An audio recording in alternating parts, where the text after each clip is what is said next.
Hey guys, tonight we begin a journey into one of history's most haunting winters, where men learned that sometimes the cruelest enemy isn't the one shooting at you, it's the one you can't see, can't fight, and can't escape.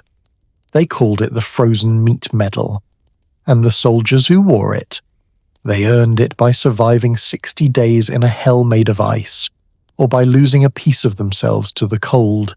Fingers, toes, sometimes more. This is the story of men who fought two wars at once, one against an army and one against winter itself.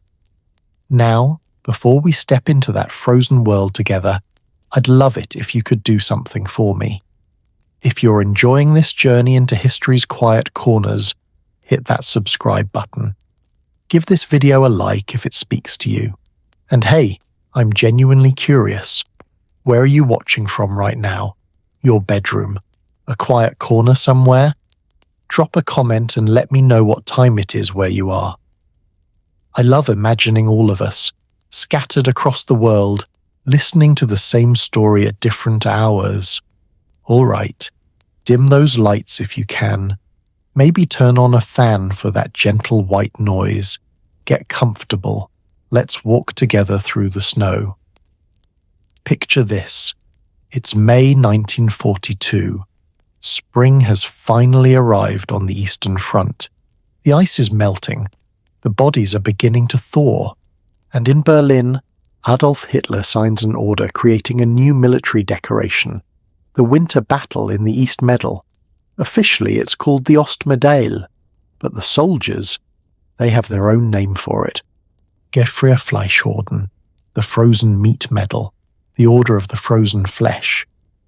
Now, you might think that's just dark soldier humor, and sure, there's humor in it, the kind of bitter laugh you make when the alternative is crying. But here's the thing that makes it truly haunting. The medal was deadly serious. To earn it, you needed to serve on the Eastern Front between November 15th, 1941 and April 15th, 1942. Just 60 days. 2 months. Or you could earn it another way, by suffering a frozen limb severe enough to warrant a wound badge. That's right. Frostbite so bad you'd carry the scars forever could get you this medal. So could death. It was awarded posthumously too. Think about that for a moment. A medal that you could earn by simply freezing. Not by heroism, not by some daring act of courage, just by being there when the temperature dropped to 40 below zero, by surviving when your eyelids froze shut, when your fingers turned black, when your breath crystallized in your lungs. The medal itself? It's actually quite beautiful in a grim way. Small, about the size of a quarter, made of zinc because by 1942, Germany was running short on better metals, gunmetal grey. On one side, an eagle clutching a swastika. On the other, the words Winter Battle in the East 1941-42 with a crossed sword and branch. And the ribbon. Oh, the ribbon tells you everything. White for snow, black for the fallen soldiers, red for blood. You know what strikes me? Someone designed this. Someone sat in a warm office in Berlin and carefully chose those colours. White, black, red, snow, death, blood. They knew. Even before that winter ended, they knew what they were asking these men to endure. But let's rewind. Let's go back to when none of this seemed necessary. Back to June 1941, when 3.8 million German soldiers marched into the Soviet Union wearing summer uniforms, light cotton, thin leather boots, no winter coats, no gloves, no scarves, nothing. Why? Because Hitler himself had said it. He told his generals, "We only have to kick in the door and the whole rotten structure will come crashing down." He believed, genuinely believed, that the Soviet Union would collapse in weeks, maybe months at most. The war would be over before the leaves fell, long before the snow. Some of his generals had doubts. They'd read their history. They knew what happened to Napoleon in 1812. But Hitler was on a roll. He'd conquered France in 6 weeks, Poland in a month. Why would Russia be different? So the Wehrmacht rolled east wearing clothes meant for a French summer. They brought enough ammunition for a quick war, enough fuel for a short campaign, and absolutely no preparation for winter. The quartermaster general, a man named Edward Wagner, didn't even order winter clothing until late November. By then, the men were already freezing. Here's a number that should chill you more than any winter wind: 734,000. That's how many German casualties occurred before winter even truly began, before the worst cold hit. That's almost a quarter of the entire invasion force, lost to combat, disease, exhaustion, and yes, the first bite of autumn cold. General Gotthard Heinrici, a career soldier who kept detailed diaries, wrote home in October 1941. He described watching a single truck take 36 hours to travel 35 kilometers, 36 hours for about 22 miles. The mud was so deep, the roads so destroyed, that the entire German war machine was literally drowning in Russian autumn. And then, the temperature dropped. November 15th, 1941. That's when the medal's time period begins. That's when the real war started, the one against winter. Imagine you're a German soldier. You're already exhausted. You've been fighting since June. You're thousands of miles from home. You've seen things that haunt your dreams. Your summer uniform is torn, dirty, thin, and now the thermometer is plummeting toward -40. -40 Celsius. That's -40 Fahrenheit too, by the way. It's the temperature where both scales meet. That's cold enough to freeze exposed skin in minutes. Cold enough that metal becomes brittle and shatters. Cold enough that oil turns to sludge. That's not weather. That's a weapon. The Soviets knew this weather. They'd grown up with it. They had quilted jackets, fur-lined hats with ear flaps. You know, those Ushanka hats. They had felt boots called Valenki. They had white camouflage snowsuits. Not all of them, mind you. The Soviet army had its own supply problems, but enough of them. Certainly more than the Germans, who had scarves grabbed from civilians, curtains torn from windows and wrapped around feet, newspapers stuffed inside boots for insulation. One soldier wrote in his diary, and this is a real entry, "We take curtains from the homes. We take whatever we can find. The officers look the other way. They know it's either take or die." The German High Command finally realized their mistake in December. Joseph Goebbels, Hitler's propaganda minister, went on national radio. December the 20th, 1941. He made this desperate appeal to the German people. He basically said, "Look, our soldiers are heroes. They've endured heat, mud, and now cold. But against cold, they need help. They need your help. Send winter clothes. Send anything warm." As long as a single object of winter clothing remains in the fatherland, it must go to the front. Can you imagine? The nation that had conquered most of Europe was begging its citizens for spare coats. And the terrible irony. Even when the clothes arrived, they often came too late. Trains were backed up. Roads were impassable. Thousands of parcels sat in warehouses in Poland while men froze 2,000 miles east. This is when soldiers started improvising. And let me tell you, human beings are incredibly creative when survival is on the line. They learn to dig holes in the frozen ground. Not easy when the earth is harder than concrete. They'd use explosives to break the ground first, then dig down about a meter, maybe 3 feet. Line the bottom with straw if they could find it. Cover themselves with whatever they had, then pile snow on top. Why? Because snow, ironically, is an insulator. A snow-covered foxhole could be 10, 15 degrees warmer than the air outside. It could mean the difference between seeing morning or not. Some men found destroyed tanks and slept inside them. Not comfortable. Metal gets even colder than air, but it blocked the wind, and wind is what kills you. The wind chill could drop the temperature another 20 degrees. A gentle breeze becomes a razor that cuts through any clothing, any shelter, straight to your bones. The really desperate ones? They shared body heat. I know that sounds obvious, but think about what that means. 2 or 3 men lying pressed together in a hole in the ground, trying to share warmth while the wind howls above.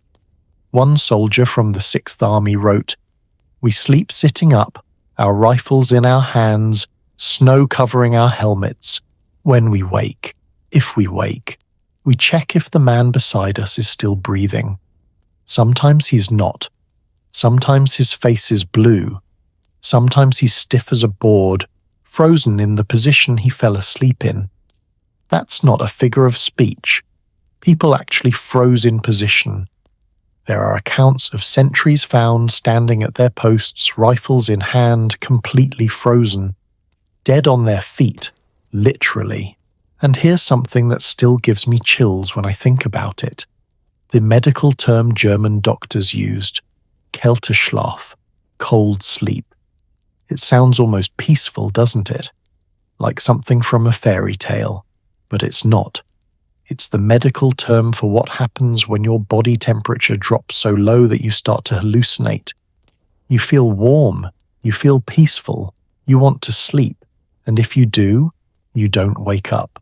33,415 German soldiers died from cold-related conditions that winter.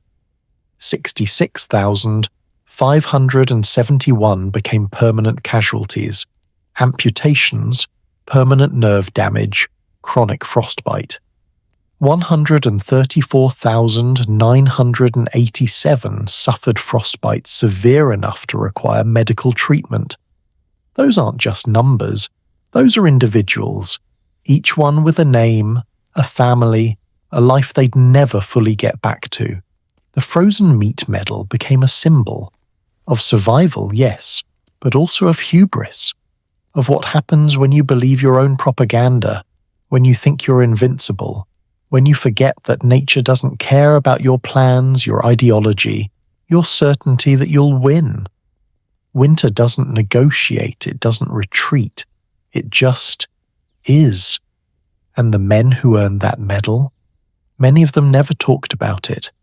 They'd come home after the war, those who came home, and they'd put the medal in a drawer.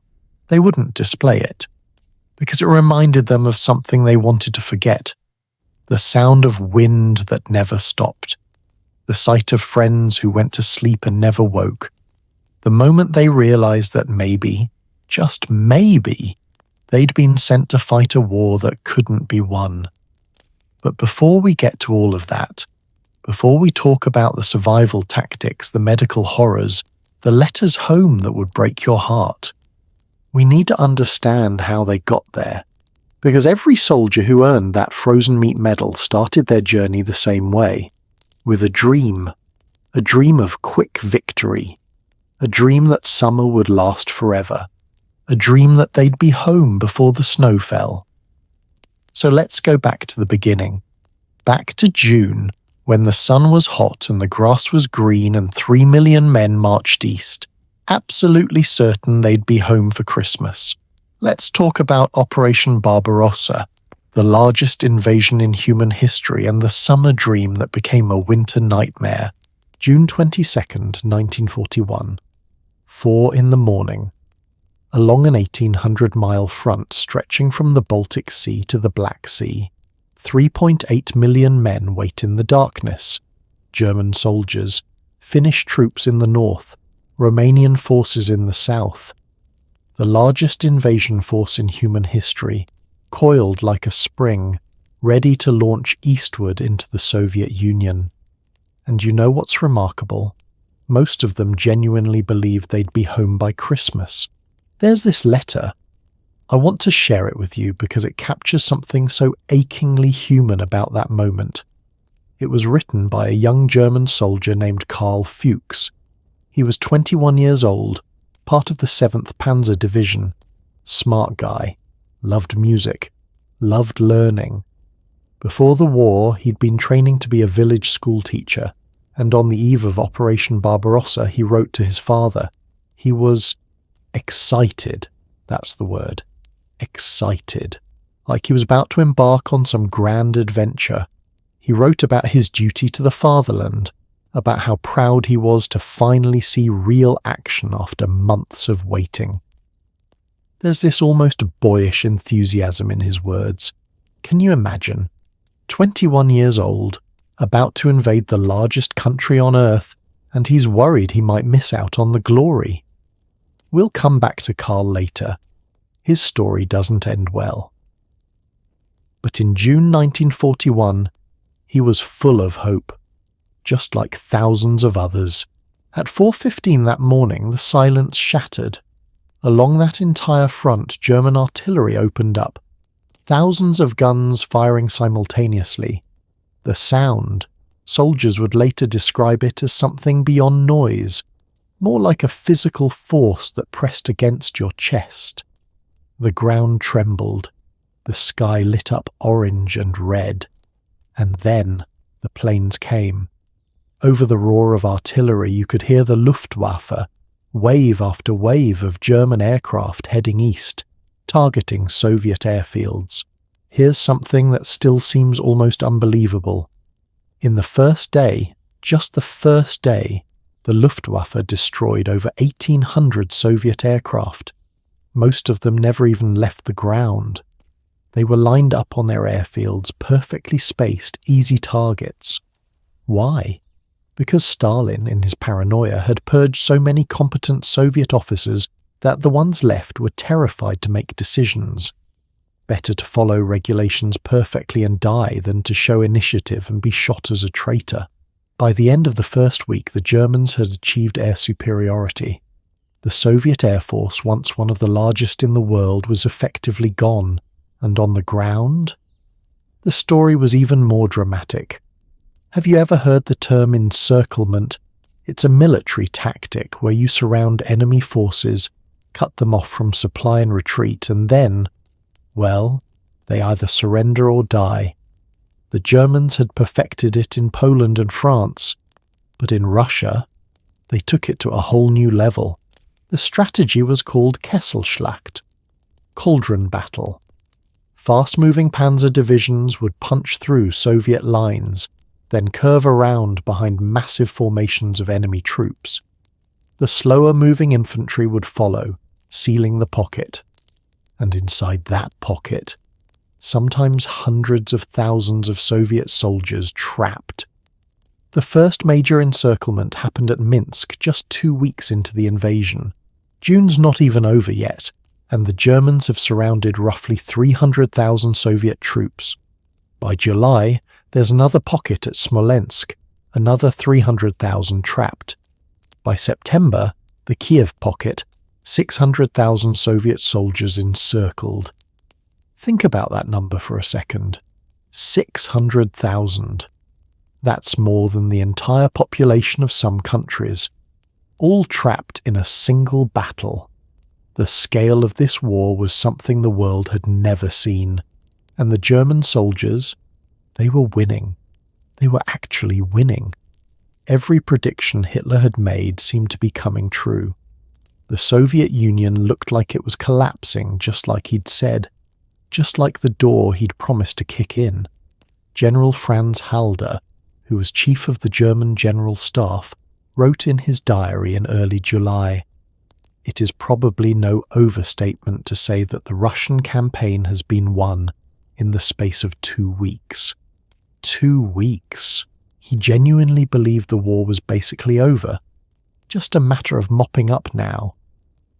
The soldiers' letters home from this period they're fascinating in a heartbreaking way, because they're so confident, so certain. One tank commander wrote to his wife, "The Russians fight bravely, but they cannot withstand our tactics. I will be home before the baby is born." Another soldier wrote, "We advance 50 kilometers some days. At this rate, Moscow will fall by August." Karl Fuchs, remember him, our young school teacher, wrote home in late June, "We are right in the middle of the pursuit of the fleeing Bolsheviks. The battle is won." He was proud. He was doing his duty. He was going to make his father proud. But here's the thing about war. It has this way of making fools of everyone who thinks they understand it. See, what the Germans didn't fully grasp, what nobody could fully grasp until they experienced it, was the sheer size of the Soviet Union. They'd conquered France, a major European power, in 6 weeks. But France is roughly 250,000 square miles. The Soviet Union, 8.6 million square miles. That's not a country, that's a continent. And Stalin had something Hitler didn't count on: depth. Every time the Germans destroyed a Soviet army, another one appeared behind it. Every time they captured a city, the important factories and equipment had been evacuated further east. It was like fighting a hydra. Cut off one head, 2 more grow back. The German logistics officers, the guys responsible for keeping the army supplied with fuel, ammunition, food, they were starting to get nervous. The supply lines were stretching. Every kilometre east they advanced meant 1 more kilometre their trucks had to drive to bring up supplies. And Russian roads? Calling them roads was generous. Dirt tracks, really. Sometimes not even that. Just directions where roads might theoretically exist. One logistics officer calculated that they needed about 25 trains per day to supply Army Group Center. That's the force heading toward Moscow. Know how many they were getting by August? 18 on a good day. They were already running on a deficit, and they weren't even a quarter of the way to their objectives. But the soldiers didn't know that. They were too busy advancing, fighting, surviving. They saw victories, they saw prisoners. They didn't see the larger picture. They didn't know that even as they won battle after battle, they were bleeding themselves dry. There's this concept in war called the culminating point. It's the moment when an attacking force has advanced so far, lost so many men, consumed so many supplies, that they can't go any further. They've reached their maximum extent. After that, every step forward makes them weaker, not stronger. The Wehrmacht reached its culminating point somewhere in August 1941. They just didn't know it yet. And then there was the decision that probably doomed the entire campaign. Hitler couldn't make up his mind about what the main objective should be. Moscow, the capital, the transportation hub, the symbolic heart of the Soviet Union, or Ukraine, with its rich farmland, its coal mines, its resources. His generals begged him, "Moscow, take Moscow. It's where all the railroads meet. Take Moscow, and you cripple Soviet logistics." But Hitler hesitated. He diverted forces south to Ukraine. The advance on Moscow stalled for crucial weeks in August and September. By the time he finally said, "Okay, yes, Moscow," and launched Operation Typhoon in October, can you guess what was coming?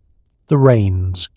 The autumn rains that turn Russian soil into something that isn't quite liquid, isn't quite solid. The Germans called it Rasputitsa, the season without roads, mud that could swallow a truck, mud that stopped tanks in their tracks, mud that turned a 50-mile advance into a week-long nightmare, and behind the mud, winter. But we're still in summer now, still in those golden days of June and July when everything seemed possible, when young men like Karl Fuchs wrote home about victory and glory and doing their duty, when the sun was hot and the grass was green and the war looked winnable. There's this photo, maybe you've seen it, a German soldier, shirtless, sunbathing on a Soviet tank they'd captured. He's grinning at the camera. Behind him you can see smoke from a burning village, but he's just relaxing, like he's on vacation. That photo, to me, captures the whole summer of 1941. This bizarre combination of total war and absolute confidence. They had no winter clothes because they didn't think they'd need them. The Quartermaster Corps had prepared for a 6-week campaign, maybe 8. Winter coats? Those were for garrison troops back in Poland. The fighting troops wouldn't need them. They'd be heading home before autumn. I wonder if that soldier in the photo, sunbathing on a tank in July, ever thought about where he'd be in December. Probably not. Why would he? The war was won, wasn't it? Just a matter of time now. Except it wasn't. The Soviet Union didn't collapse. Stalin, brutal as he was, held his country together through sheer force of will and terror. Every time the Germans thought they'd destroyed the Red Army, it reformed. Conscripts were pulled from the furthest reaches of Siberia. Factories that had been dismantled were reassembled beyond the Ural Mountains, churning out tanks and planes and ammunition. And the Germans. They kept advancing, into August, into September, into October, getting farther from their supply bases, getting more exhausted, losing more men, wearing out their equipment, stretching that rubber band tighter and tighter until it snapped.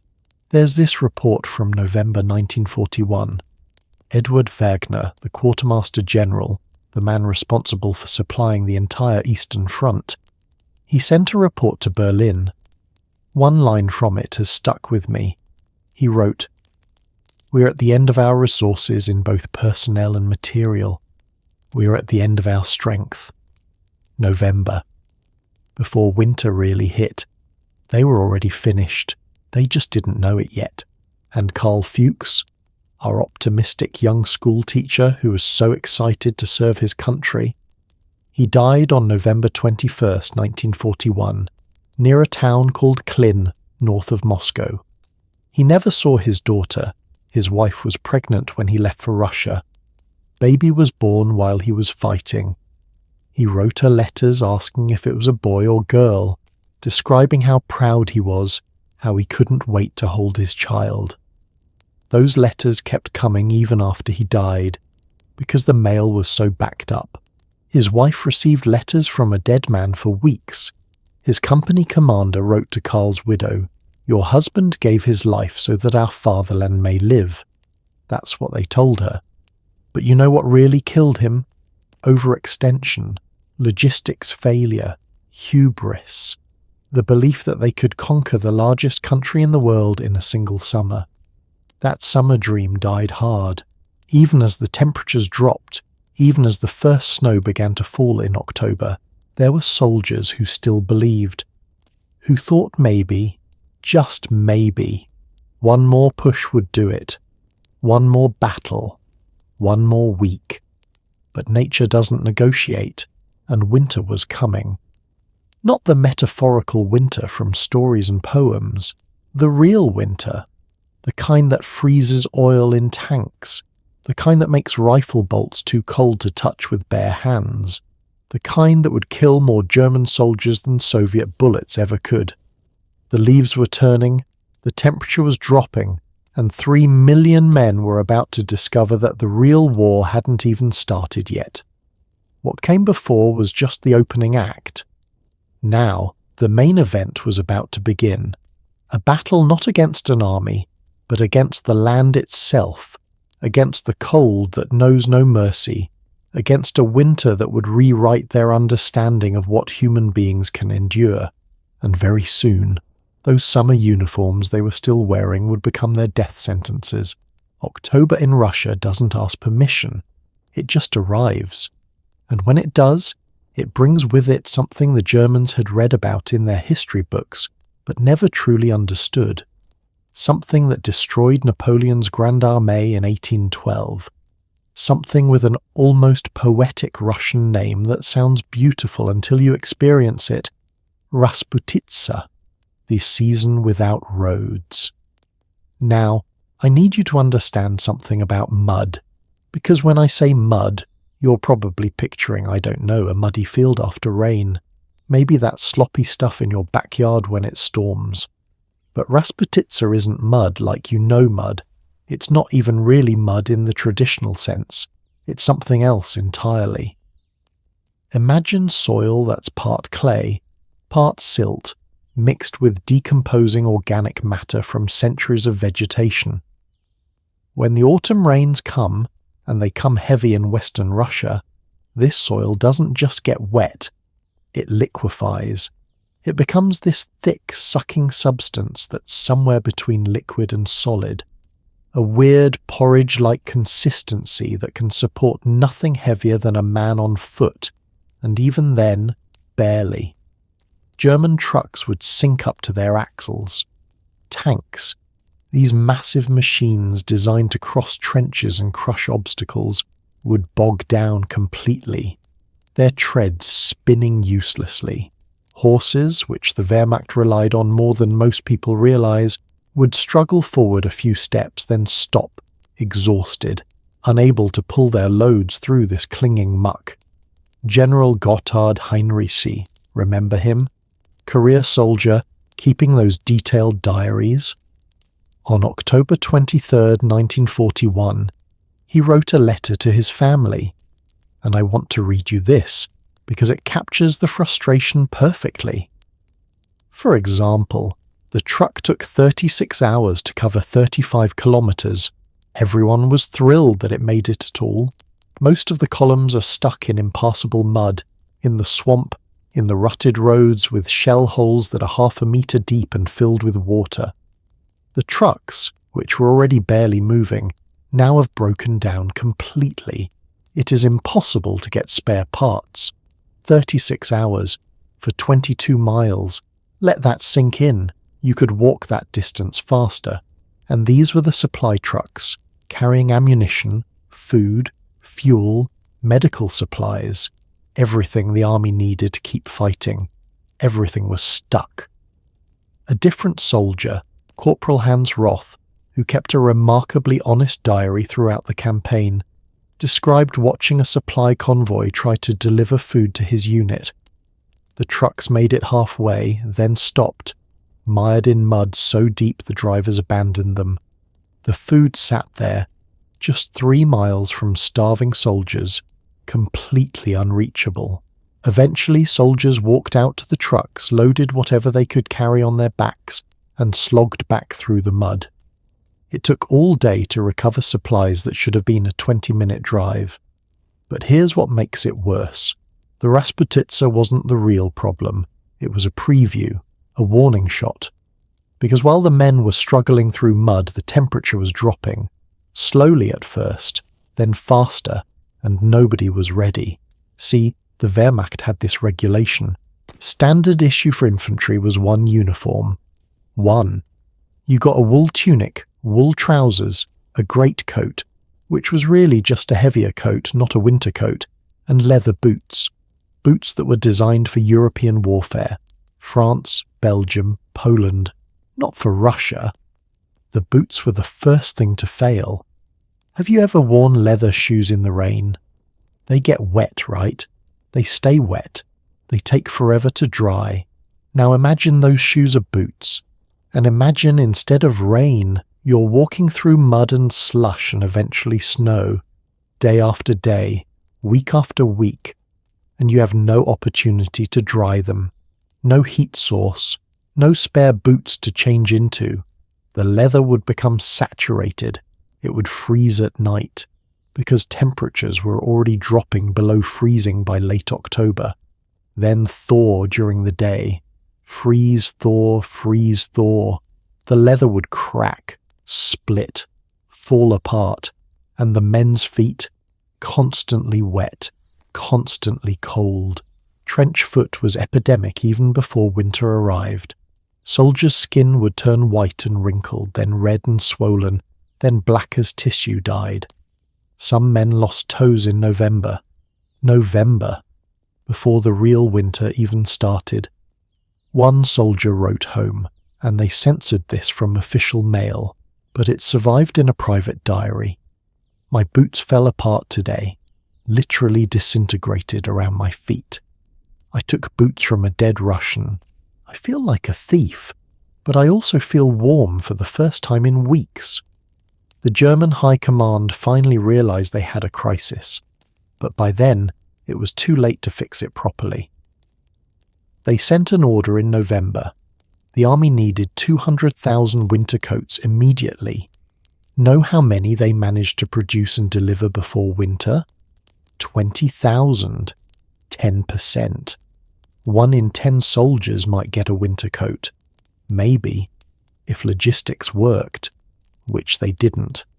So the soldiers improvised. And this is where the story gets both creative and heartbreaking. They started taking things from Russian civilians, not as plunder, well, okay, sometimes as plunder, but as survival necessity. There was actually an official order issued, giving soldiers permission to requisition winter clothing from the local population. Permission to take coats, scarves, gloves, hats, blankets, anything warm.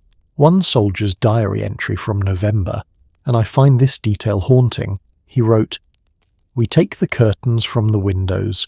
We wrap them around our feet inside our boots. The officers pretend not to see. What else can they do? It is either take or watch us freeze. Curtains. Window curtains wrapped around feet, shoved inside disintegrating boots. Women's shawls tied around heads under helmets. Old blankets cut into strips and wound around hands. They looked less like soldiers and more like, I don't know, refugees, beggars, a ragtag army held together with improvisation and desperation. And then there were the vehicles. Oh, the vehicles. German military equipment was precision-engineered. Beautiful machinery, really. Tanks, trucks, motorcycles, all designed to exacting standards. But those standards assumed European conditions. They'd worked perfectly in France, in the Balkans, even in Poland. But Russia broke them. The oil they used in engines was rated for temperatures down to maybe -10 Celsius, about 14 Fahrenheit, which is cold. That seemed sufficient, except Russian temperatures go much lower. When it hit -20, -30 Celsius, that's -4, -22 Fahrenheit, the oil would thicken. It would turn into something like syrup, then sludge, then basically solid wax. Engines couldn't turn over. They couldn't start. The solution? Soldiers would light fires under their tanks. Actual fires, burning wood or straw or whatever they could find underneath the engine block, trying to warm the oil enough to flow. It took hours, and it was dangerous. You're lighting fires under fuel tanks, essentially. But it was the only way to get vehicles moving in the morning. Weapons had the same problem. The standard German rifle, the Kar-98K, was a fantastic weapon. Accurate, reliable, but the oil they used to lubricate it would freeze. The bolt, the mechanism you work to load a new round, would stick. Soldiers would have to urinate on their rifles to thaw the mechanisms. I'm not making that up. That's in multiple accounts. Soldiers peeing on their weapons just to make them function. There's something so degrading about that, you know? These proud soldiers, representing what they believed was the superior German military, reduced to that. Machine guns were worse. The MG-34, their standard machine gun, had tighter tolerances, more places for frozen oil to jam the mechanism. Some units reported 50% failure rates. Half their machine guns wouldn't work when it got cold. In combat, that's not an inconvenience. That's death. And remember, this is still autumn. This is October, November. The real winter hasn't even arrived yet. This is just the preview. The psychological impact was profound. You could see it in the letters, in the diaries. In June and July, soldiers wrote about victory and glory. By November, they're writing about survival, about cold, about fear. The tone shifts completely. A lieutenant wrote to his wife in late November, "I do not know if you can understand what I am about to say. We were told this would be quick. We were told the Russians would surrender. We are now sleeping in the mud, eating snow for water, and I have not been warm in 3 weeks. I do not know how we will survive actual winter." That last line gets me. I do not know how we will survive actual winter. Because he knew. They all knew by then. The weather they were experiencing in November was just the beginning, and if they were already struggling, already improvising, already taking clothes from civilians and wrapping curtains around their feet, what would happen when it got truly cold? The quartermaster reports from November make for grim reading. They're very bureaucratic, very German, everything in precise numbers and categories, but between the lines you can see the panic. Fuel consumption exceeding supply by 30%. Ammunition stocks at 60% of required levels. Food rations cut twice already. Winter clothing requests. 200,000 coats, 500,000 pairs of gloves, 300,000 wool scarves. Winter clothing received. A fraction of that. A small fraction. And then, on December 5th, 1941, the Soviet Union counterattacked. While German soldiers were struggling with frozen weapons and inadequate clothing, fresh Soviet divisions, some from Siberia, already equipped for winter, launched a massive offensive all along the Moscow front, and the Germans, exhausted, undersupplied, freezing, had to try to hold their ground. General Heinrici wrote home on December 16th. Another letter, another glimpse into the deteriorating situation. In the entire First World War, I was never in a situation such as we are experiencing now. What will be the outcome? Everything is in the hands of the Lord. That's when you know things are bad.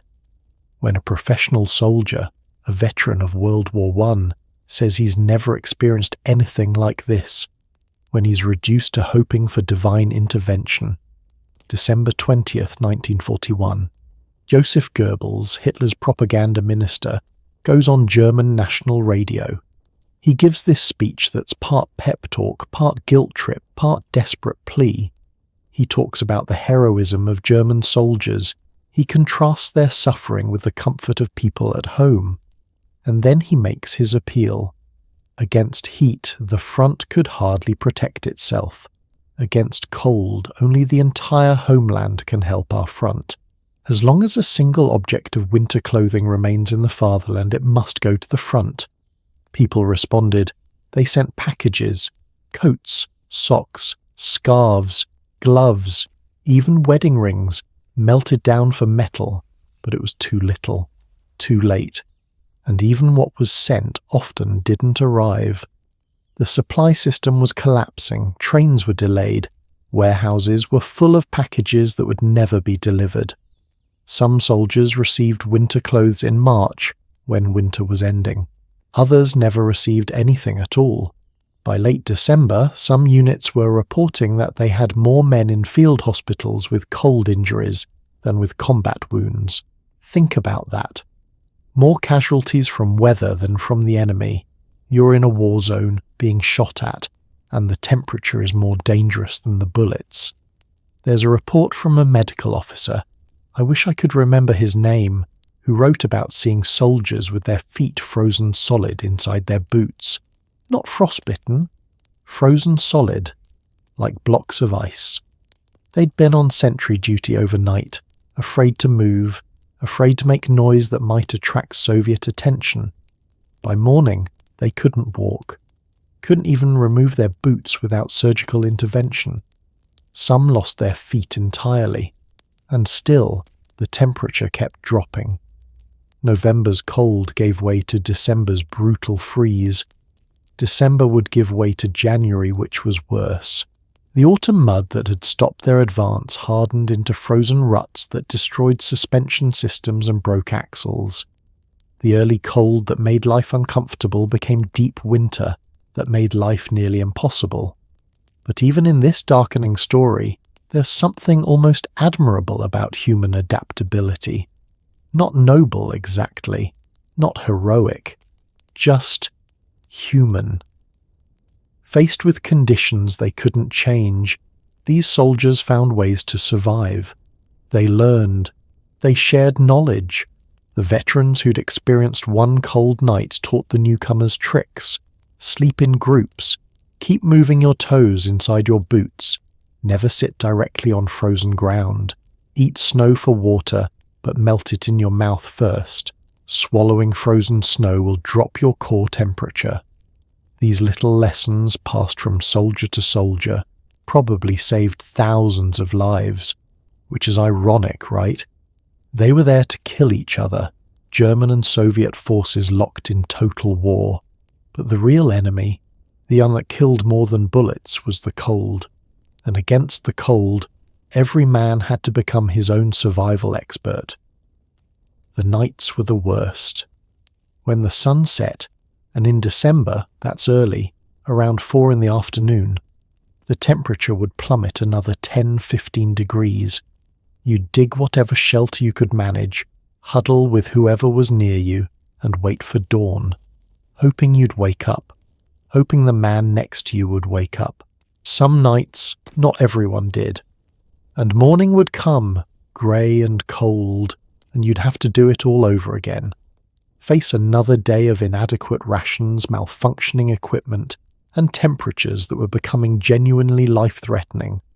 Another day of survival, wondering how long you could keep this up. Another day closer to a winter that was just getting started, just warming up, or rather, just cooling down for its real performance.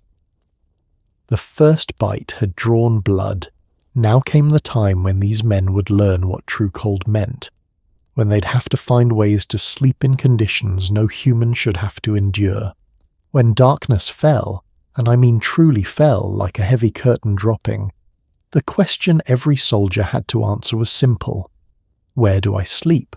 Not where's comfortable, not where's safe. Just, where can I survive until sunrise? You know what's strange?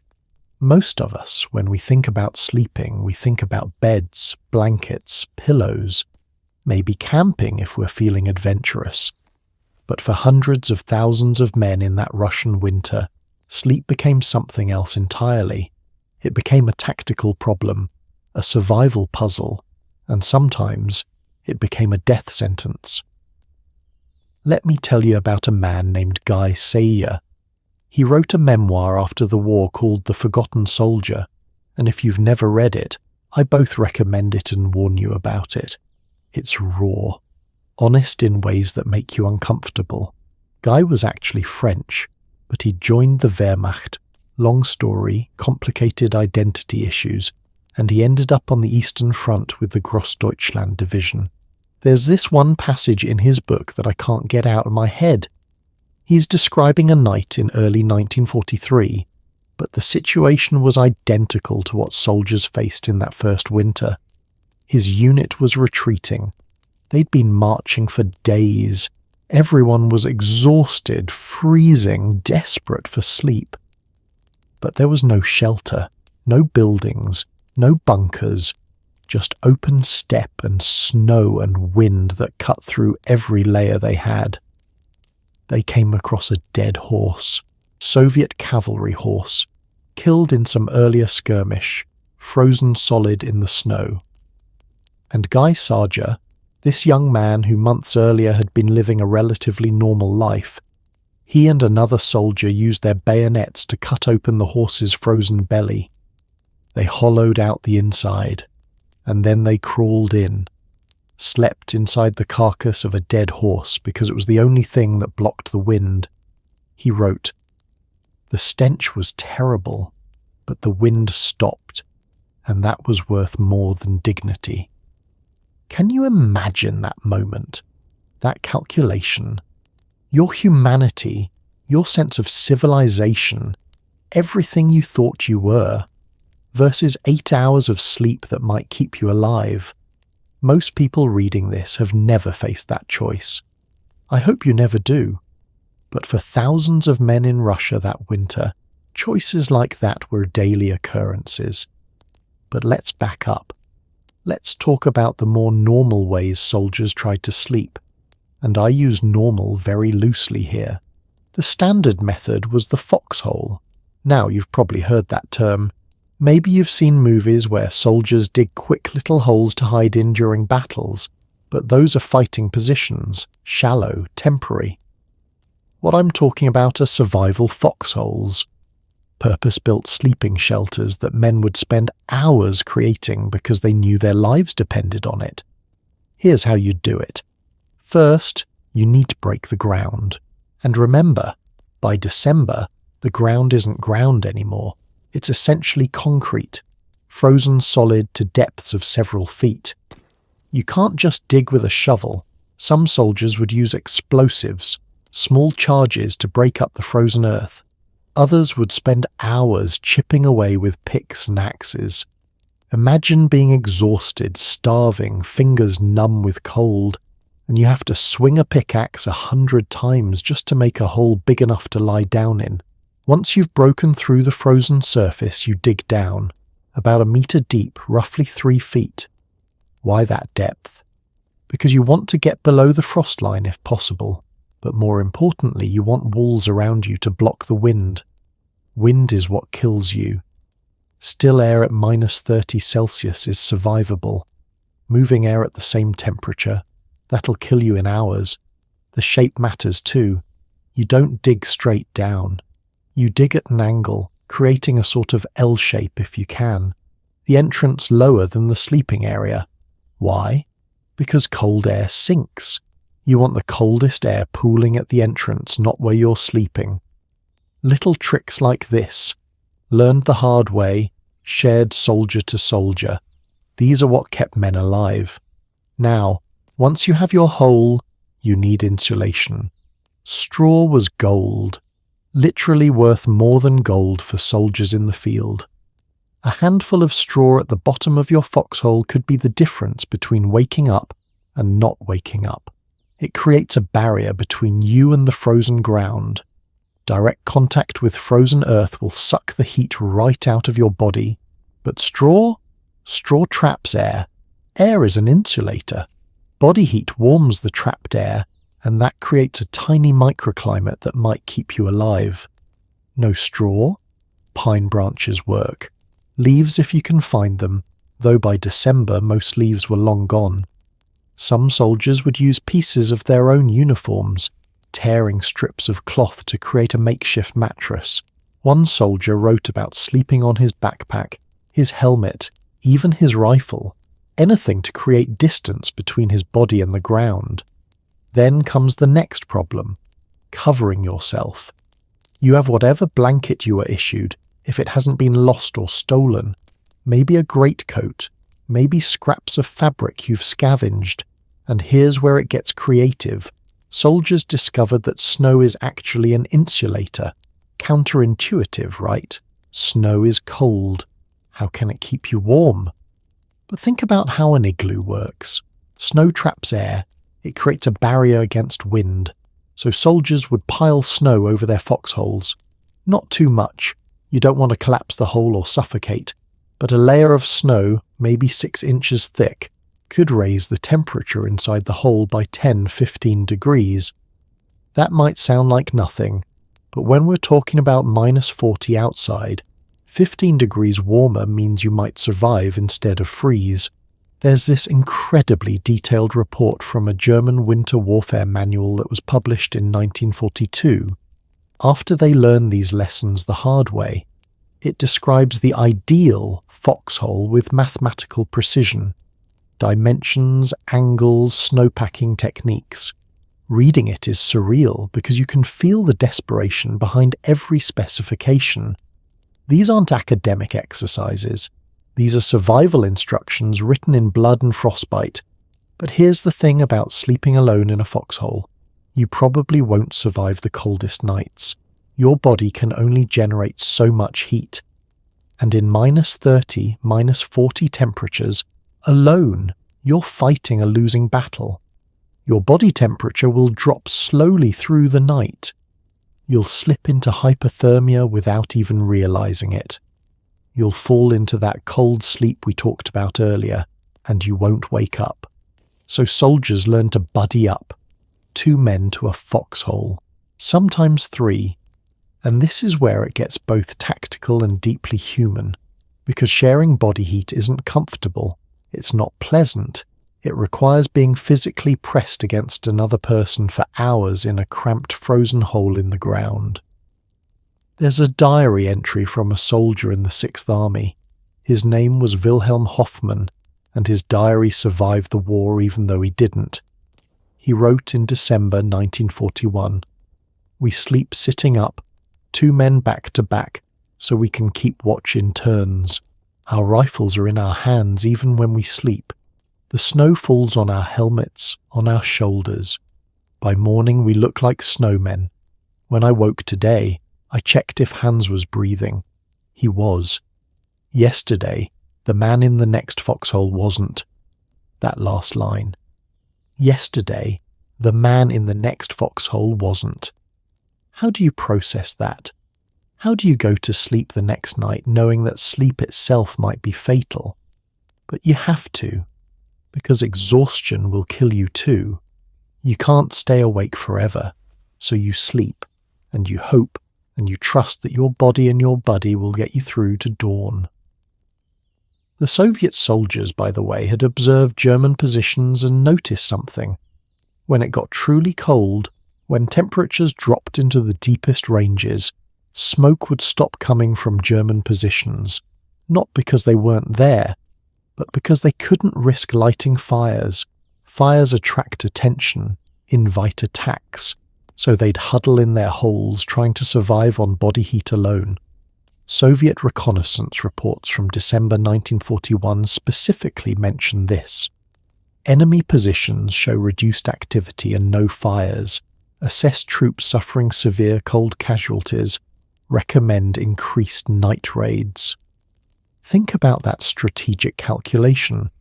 The cold wasn't just harming German soldiers, it was changing tactical decisions on both sides.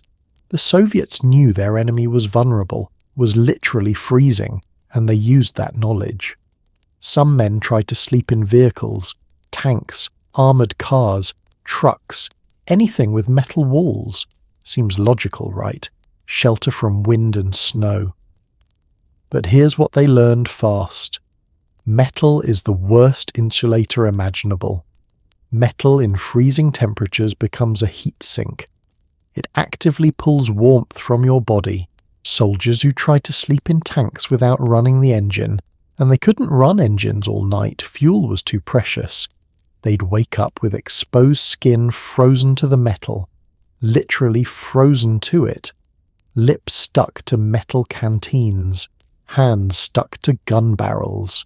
You had to pour warm water if you had warm water to free yourself, and if you weren't careful, you'd leave skin behind. But abandoned tanks. Those could work, with modifications. If you could pack the inside with straw, if you could block the wind, if you had enough bodies to generate heat, a tank could become a survival shelter.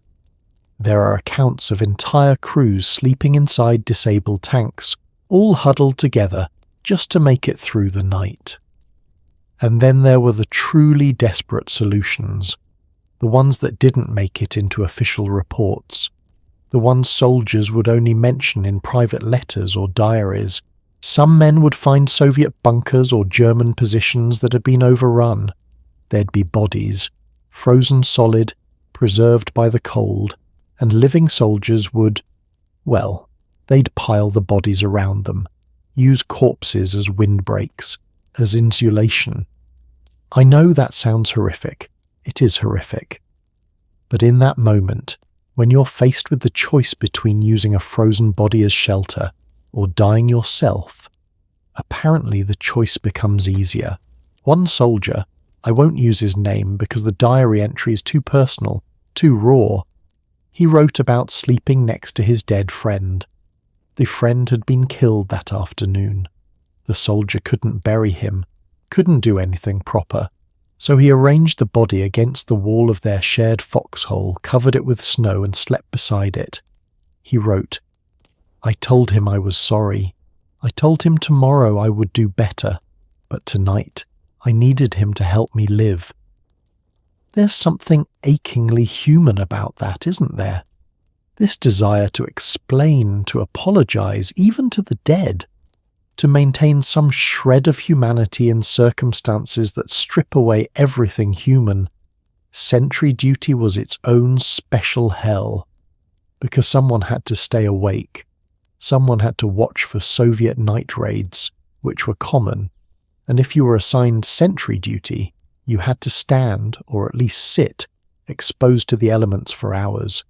Usually 2-hour shifts, rotating through the night.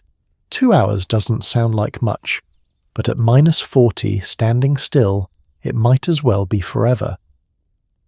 Sentries develop techniques, constant movement, shifting weight, flexing toes inside boots, clenching and unclenching fists. Never sit directly on the ground. Never lean against metal. Keep your weapon inside your coat if possible. Some would tie strings around their trigger fingers, running the string down their sleeve, so they could fire without exposing their hands to the cold. But even with all these techniques, sentries would freeze. There are documented cases of sentries found at their posts in the morning, frozen solid, standing upright, rifle in hand. They'd stayed at their post until hypothermia simply shut their bodies down. Duty, literally unto death. The Battle of Moscow, December 1941, produced some particularly haunting accounts. The Germans were within sight of the Kremlin, close enough to see the spires with binoculars, but they couldn't go any further. They were fought to a standstill, and then the temperatures dropped even further, and the Soviet counteroffensive began. There's a report from a German infantry company that was holding a village near Moscow. They'd taken over some wooden houses, luxury compared to foxholes, but the Soviets attacked at night, in a blizzard. The Germans had to abandon the houses, retreat to defensive positions in the snow. That night temperatures dropped to -43 Celsius. That's -45 Fahrenheit. The company had 217 men when they retreated. By morning they had 183 combat-effective soldiers. The other 34, 7 wounded, 27 dead from cold in a single night. Not a single one killed by enemy fire. Just cold. The company commander wrote in his after-action report, "We lost 1/8 of our strength without the enemy firing a shot. I do not know how we are expected to hold our positions if the temperature continues to drop."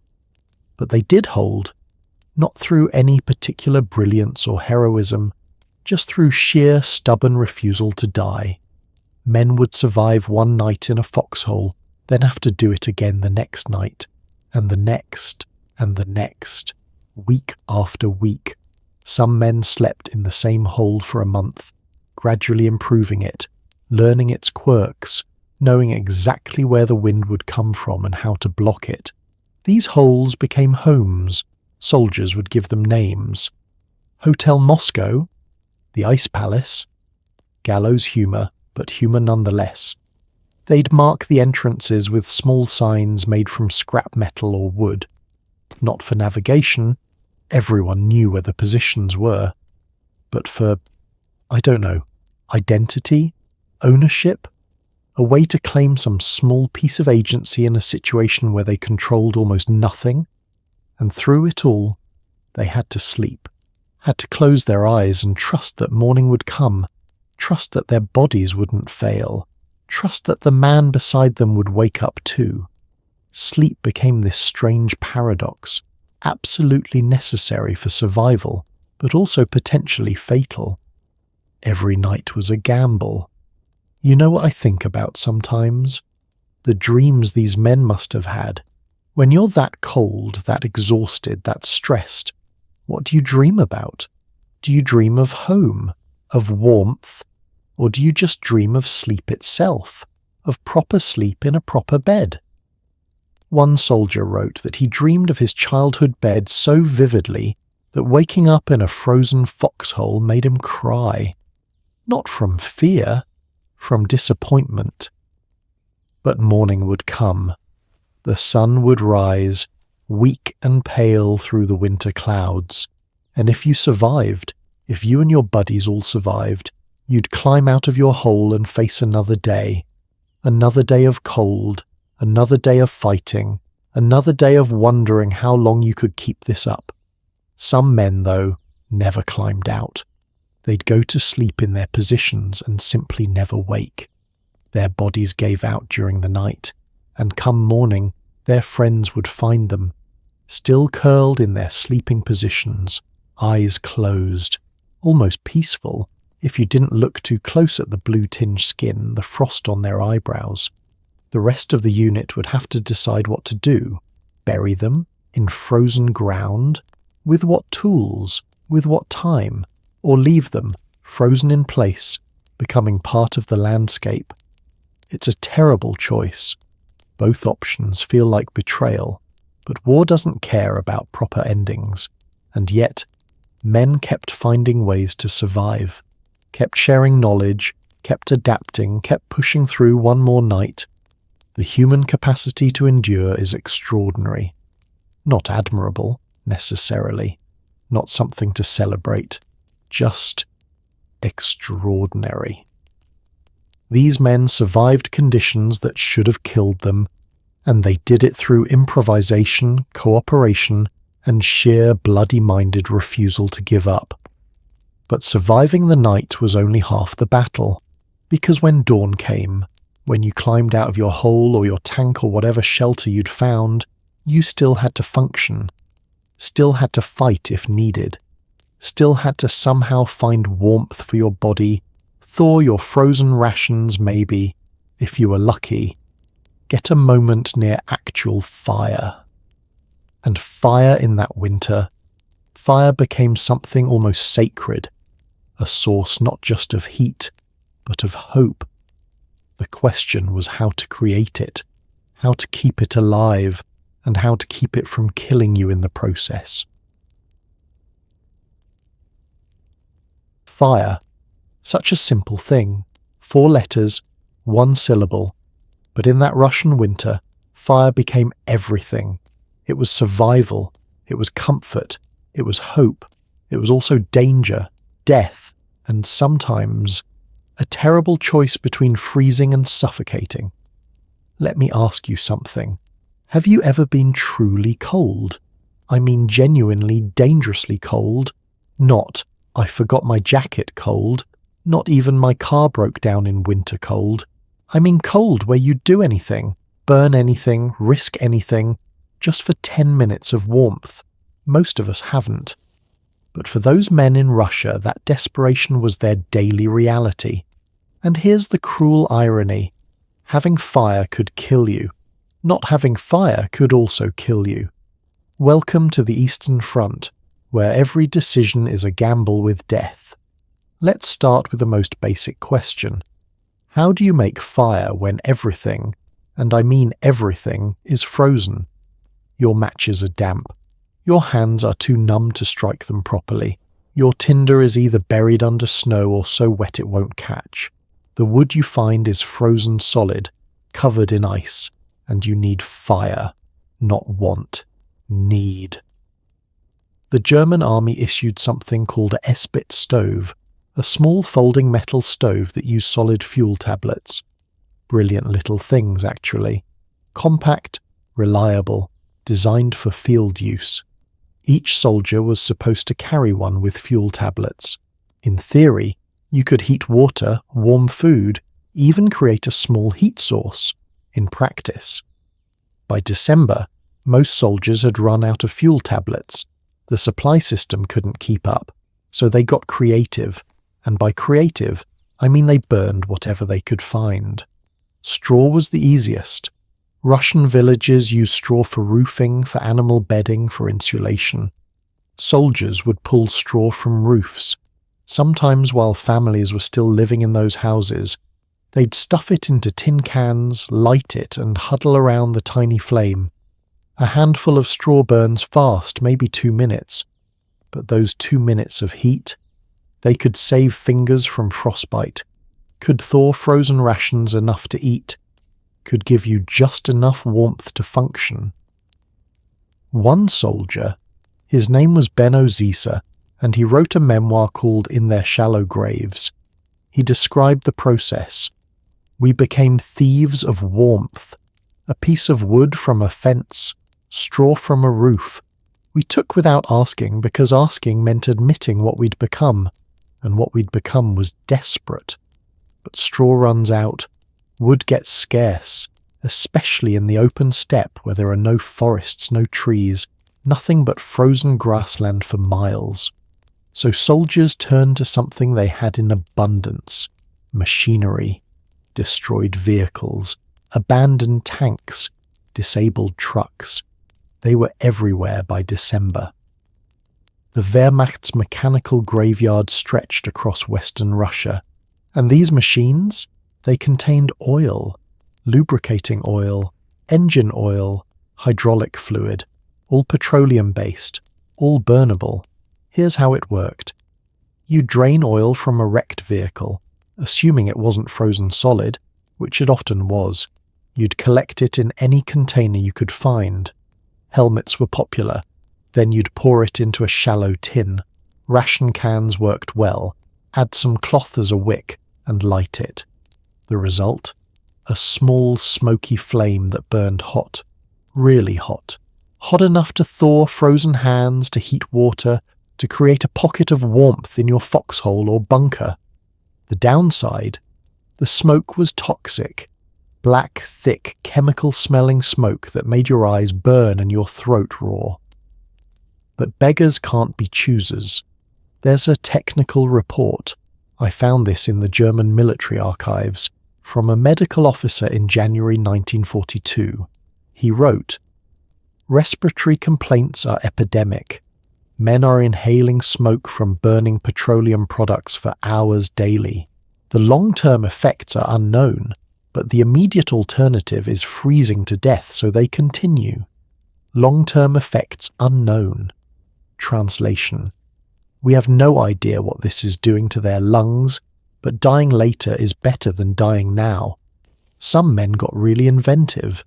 They'd take artillery shell casings, after the shells had been fired, obviously, and convert them into makeshift oil lamps. The brass or steel casing would hold the oil, and you'd fashion a wick from strips of cloth or rope. These trench lamps became prized possessions. Some soldiers decorated them, engraved names or unit insignias, little pieces of civilization in the chaos. But all of this, straw, wood, oil, it all creates smoke, and smoke is visible. Smoke is a signal. Smoke says, "Here we are. Please send artillery." The Soviet forces were not stupid. They watch for smoke, especially at night when it's easier to spot. A plume of smoke from a German position. That's a target. So commanders had to make impossible decisions. Allow fires and risk getting shelled, or forbid fires and watch men freeze. Most went with a compromise. Limited fires, only at certain times, only in certain positions. Fire discipline, they called it. The schedule of who could have warmth and when. There's a diary entry from a lieutenant, named Heinrich Harper. He was a doctor with the 6th Infantry Division. In December 1941, he wrote about visiting frontline positions. He described seeing men so cold they were crying, literally crying from the pain of frostbite. But there were no fires. Orders prohibited it because Soviet observers were known to be watching from a nearby ridge. He wrote, "What do you tell a man who is weeping from cold? That orders are orders? That we must maintain fire discipline? I had no words.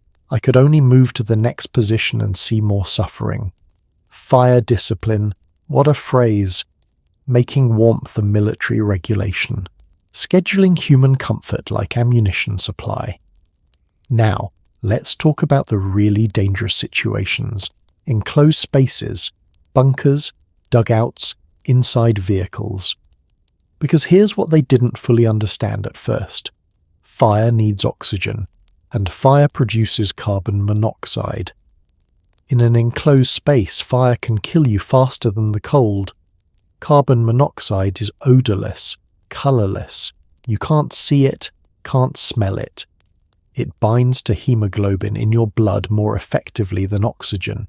Basically, it suffocates you at a cellular level. And the symptoms?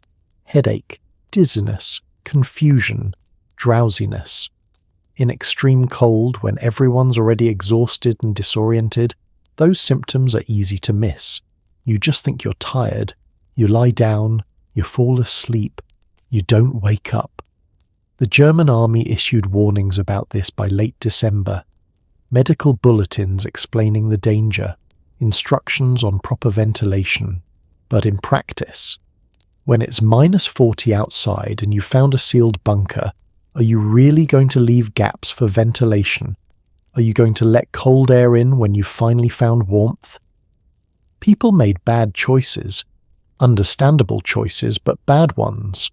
They'd seal bunkers tight to keep heat in, light fires inside, and sometimes they'd die. Entire groups found in the morning, dead from carbon monoxide poisoning.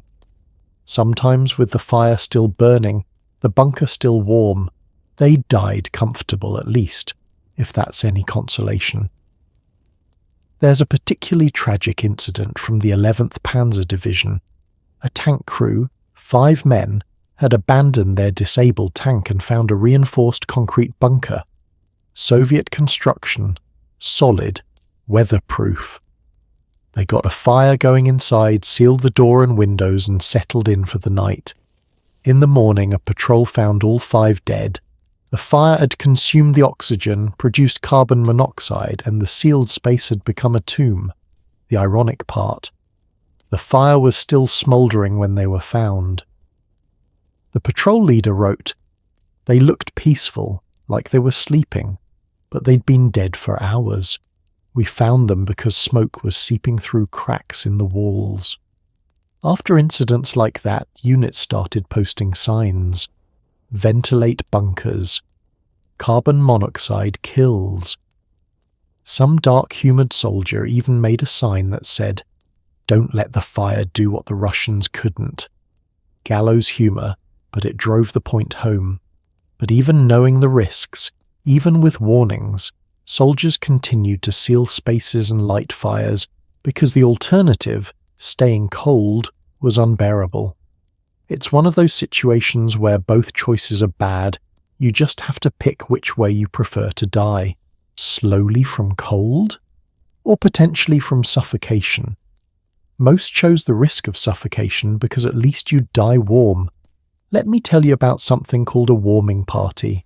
No, it's not festive, it's tactical. The Wehrmacht developed this procedure for starting frozen vehicles. Remember how we talked about engines freezing, oil turning to sludge? They couldn't just turn a key and drive. They needed to warm the engines first, so they'd light fires, actual fires, underneath the engine block. They'd gather whatever would burn, wood, straw, sometimes diesel-soaked rags, and build a fire under the tank or truck. Let it burn for 30 minutes, an hour, until the metal warmed enough for the oil to flow. Then they could start the engine. Imagine that scene. It's -35 Celsius. You're exhausted. You've been awake for 20 hours. And now you have to lie on frozen ground underneath a tank tending a fire, hoping the fuel tank doesn't ignite, hoping Soviet artillery doesn't spot the smoke. And you do this every single morning just to get your vehicles mobile. One Panzer commander, I wish I could remember his name, but the account is from a collected memoir. He described losing 2 men during a warming party. They'd lit the fire, started to warm the engine, and a Soviet patrol stumbled across their position. They were so focused on the fire, so desperate for the vehicle to start, that they didn't hear the enemy approaching. 2 dead, the tank captured, all because they needed warmth. Fire betrayed them.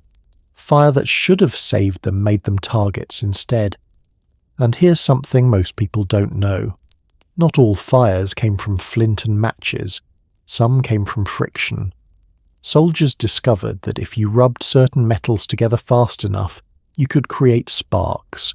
Tank treads grinding against frozen steel. Bayonets scraped against helmets. Even bullets. They'd carefully extract gunpowder from rounds, pile it, and use friction to ignite it. There's this account from the 252nd Infantry Division. A group of soldiers had no matches, no working lighters, nothing. They took a bullet apart, poured the gunpowder onto a piece of paper, and used a rifle's firing pin striking against steel to create a spark. It took 47 tries. One of them counted. 47 attempts before they got a spark to catch. But it worked. They got fire. They survived the night. That's the level of desperation we're talking about. Taking ammunition apart, ammunition they might need to defend themselves, just to create fire. And what did they burn? Everything.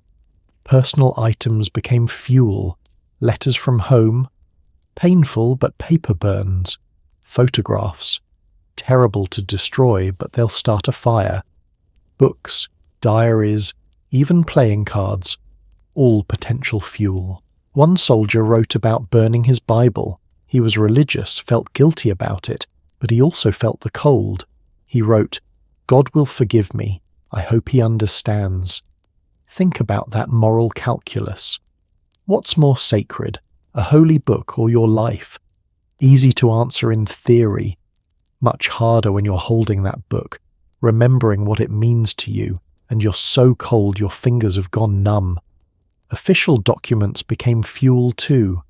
Soldiers were supposed to keep records, unit logs, orders, reports, but paper is paper, and warmth is warmth. By January, whole archives had been burned just to keep men alive. Historians trying to piece together what happened on the Eastern Front face gaps in records, because soldiers literally burned the paperwork. Can you blame them? Future historians need documents, but soldiers needed warmth. Guess which need felt more urgent in the moment? There was even a market for fire-starting materials. Informal, unofficial, but real. Soldiers would trade rations for matches, cigarettes for dry kindling, extra socks for a working lighter. The value of goods wasn't determined by official prices anymore. It was determined by, will this keep me warm? A chocolate bar, high-calorie, valuable nutrition, might trade for a handful of dry wood scraps. Calories you can survive without for a day. Fire? Maybe not. And then there were the truly desperate measures. I'm talking about burning things that shouldn't be burned. Rubber from tires creates toxic smoke but burns hot. Leather from boots, same problem. Paint from vehicles, horrible fumes but flammable.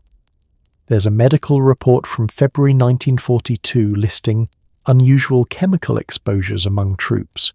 Translation: soldiers were burning things that poisoned them, but slowly. The poison worked over weeks or months. The cold killed in hours, so they chose the slower death, hoping the war would end before the poison took effect. Do you see the pattern? Every solution created new problems. Fire kept you warm but made you a target. Fire in enclosed spaces risked suffocation. Fire from petroleum products damaged your lungs. But no fire. That was certain death. The Soviet forces, meanwhile, had it somewhat better. Not good. Winter was hard for everyone, but better. They had standard-issue portable stoves. Small, efficient, designed for cold weather. They had more fuel supplies, shorter supply lines, and most importantly, they understood the environment. Russian soldiers knew about ventilation, knew about carbon monoxide, knew from childhood how to manage fire in winter. There's this interesting tactical document from a Soviet commander.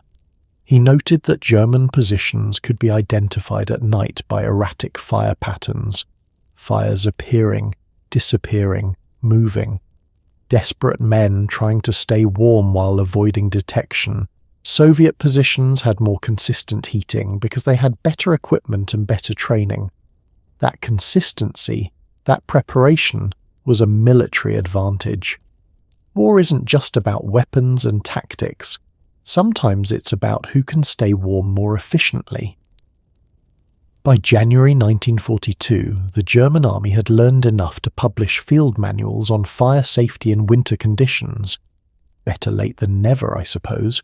These manuals covered everything: proper ventilation ratios, safe fuel sources, carbon monoxide symptoms, fire concealment techniques.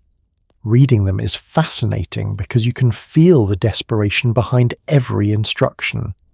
These aren't theoretical guidelines. These are survival rules written by men who watched others die. One section, and this is real, discusses the proper procedure for burning corpses for warmth. I'm not joking, it's in the manual. Because by January, some units were so desperate, so cut off from supply, that they were considering it. The manual basically says, don't, just don't. It's a war crime, it destroys morale, and the Soviets will use it for propaganda. But the fact that they had to include that instruction tells you how dire things had become. And through all of this, men kept trying, kept lighting fires, kept burning whatever they could find, kept gambling with smoke and suffocation and artillery fire, because the alternative was giving up. And these were soldiers. Whatever you think of their cause, and we can debate that endlessly, they were still human beings trying to survive impossible conditions. Fire became sacred. Some units appointed fire masters, men whose only job was managing fires, keeping them burning, ensuring they didn't create too much smoke. It was considered an important position. You were trusting this person with everyone's survival. And at night, when fires were finally allowed, when the risk assessment favoured warmth over detection, there'd be these moments. Men gathering around flames, not talking much, just being warm, feeling their fingers thaw, seeing by light instead of darkness. These brief moments of almost normalcy in the middle of hell. One soldier described it.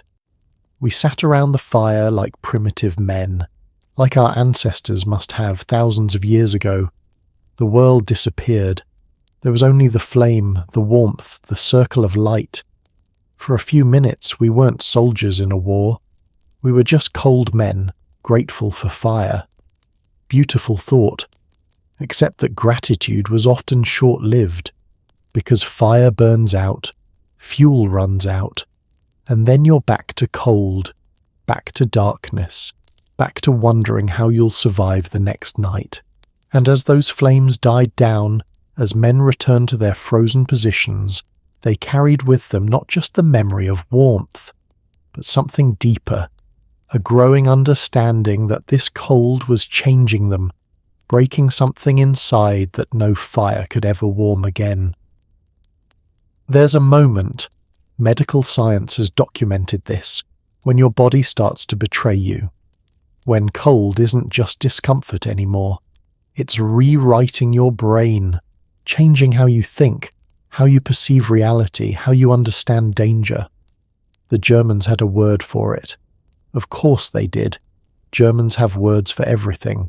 Kälteschlaf, the cold sleep. It sounds peaceful, doesn't it? Almost poetic, like something from a fairy tale. Snow White's glass coffin, Sleeping Beauty's enchanted slumber. But this sleep was a liar. It whispered promises of rest and delivered death instead. Let me explain what happens to a human body when core temperature drops.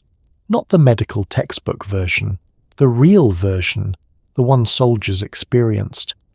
Because understanding this helps us understand why so many men who survived bullets, who escaped artillery, who fought off Soviet attacks, died simply by sitting down. Your normal body temperature is about 37 degrees Celsius, 98.6 Fahrenheit. When that drops to 35 Celsius, just 2 degrees, you've entered mild hypothermia. You start shivering, violently, uncontrollably. Your body is trying to generate heat through muscle movement. It's uncomfortable, but it's functional. Your body is fighting back. Drop another 2 degrees to 33 Celsius, moderate hypothermia. Now things get weird. The shivering stops. Not because you're warmer, because your body's given up on that strategy. You start to feel confused, clumsy. Your speech slurs. You make bad decisions. Really bad decisions. And here's the kicker. You don't realize it's happening. Below 32 degrees, severe hypothermia, and this is where it gets genuinely strange. Paradoxical undressing, they call it. People who are freezing to death start taking off their clothes. They feel hot, burning up, so they strip naked in minus 40-degree weather, convinced they're overheating. Rescue teams find frozen bodies without clothes, and if you didn't know better, you'd think they were insane.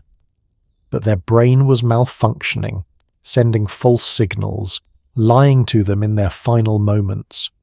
The German military doctors on the Eastern Front documented this extensively. They had to. They were seeing it constantly. There's a report from Dr. Friedrich Metz, a senior medical officer with Army Group Center. January 1942. He wrote, "We observe soldiers exhibiting signs of severe disorientation despite adequate shelter and clothing. They report feeling warm when ambient temperature is minus 30. They attempt to remove protective garments. In several cases, soldiers have walked away from positions, stating they were going for a swim or meeting family members. All such cases resulted in death within hours of onset of symptoms. Going for a swim in January in Russia, think about that. Your brain so scrambled by cold that you believe you're about to jump in a pleasant summer lake, and you walk out into a blizzard, smiling, expecting to feel cool water. Instead, you fall into snow and never get up." But before paradoxical undressing, before the complete breakdown of rational thought, there's another stage. The stage that killed more men than any other. The stage where you just feel tired. So incredibly tired. You've been awake for 20 hours. You've been cold for all 20 of those hours. You're exhausted mentally, physically, emotionally. Your body is burning calories just trying to stay warm. Thousands of calories you don't have. And there's this voice in your head. This very reasonable, very persuasive voice saying, "Just rest for 5 minutes. 5 minutes won't hurt. You'll feel so much better. 5 minutes. That's all. Just a short nap. Close your eyes, just for a moment." And you don't wake up. This happened so often that officers started recognizing the signs. They'd see a soldier getting quiet, slowing down, sitting when everyone else was standing, and they'd know. They'd shake the man, yell at him, force him to move, to walk, to stay active, because sitting down, giving into that exhaustion, was a death sentence. There's this account from Obergefreiter, that's like a senior private, named Joseph Deck. He was with the 134th Infantry Regiment. In his diary, December 1941, he describes watching a friend die this way. Ernst sat down. He said just for a moment. He said he needed to rest. I told him no. I pulled his arm. He pushed me away. He said, 5 minutes, Joseph, just 5 minutes. He closed his eyes. I kept talking to him. After maybe 3 minutes, I shook him. He opened his eyes, looked at me, smiled, said, "I'm fine, just let me sleep." I went to get help. When I came back, maybe 5 minutes later, he was dead. Just dead. Still sitting there, still smiling slightly, like he'd found the peace he wanted. The peace he wanted, that's the trap. Hypothermia, in its later stages, apparently feels peaceful. The pain of cold fades. You feel warm, comfortable, drowsy. Your brain is shutting down, but it's doing it gently, kindly almost, like anesthesia. You drift off thinking everything's fine, everything's okay, you'll wake up in a minute. German doctors called this phenomenon Kälteschlaf, cold sleep, but soldiers had their own terms. The 5-minute death, the sitting disease, winter's mercy. They developed superstitions around it. Never sit on a march. Never close your eyes unless someone's watching you. Never trust yourself when you feel warm. That's when you're in the most danger. One officer, Hauptmann, that's captain, Theodor Meyer with the 12th Infantry Division, he instituted a buddy system specifically for this. Every soldier paired with another. Your job was to watch your buddy. If he sat down, you got him up. If he seemed confused, you kept him talking. If he said he felt warm, you checked his symptoms immediately. Meyer wrote in a report, "We lost 11 men in 1 week to hypothermia despite no combat action. After implementing the buddy watch system, losses decreased to 2 men in the following 3 weeks. The system is imperfect but effective. But you know what's cruel? Sometimes you could do everything right and still lose.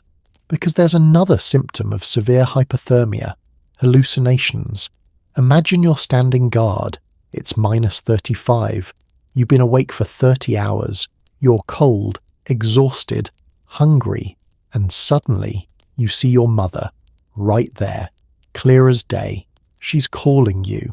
She's telling you to come home. Dinner's ready. The fire's warm. Why are you out in the cold? And part of your brain knows it's not real, knows your mother is thousands of miles away in Germany. But another part, the part that's freezing, the part that's breaking down, that part wants to believe. That part wants to follow her. Multiple accounts describe soldiers walking away from their positions, following hallucinations.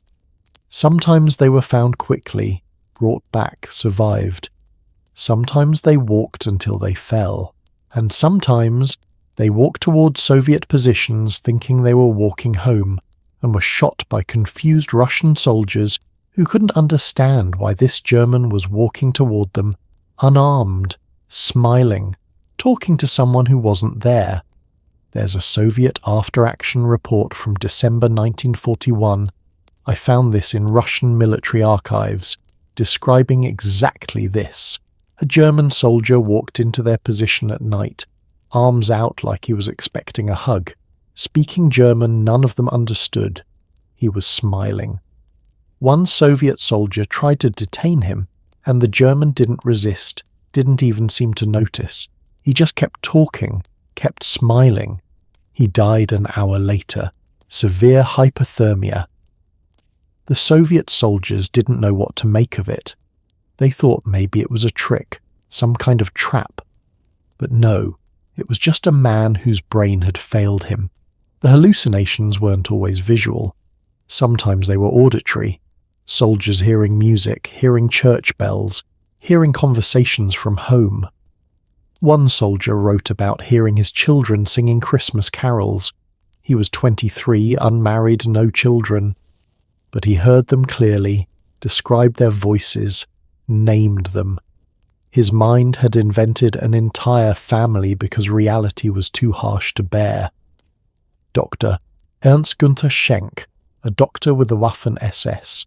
And yes, I know that's complicated, but he wrote extensively about cold injuries and his accounts are medically valuable. He documented a case of collective hallucination. An entire squad, 12 men, suffering from hypothermia in varying degrees. They all reported seeing the same thing, a village with lights, smoke from chimneys, just over the next ridge.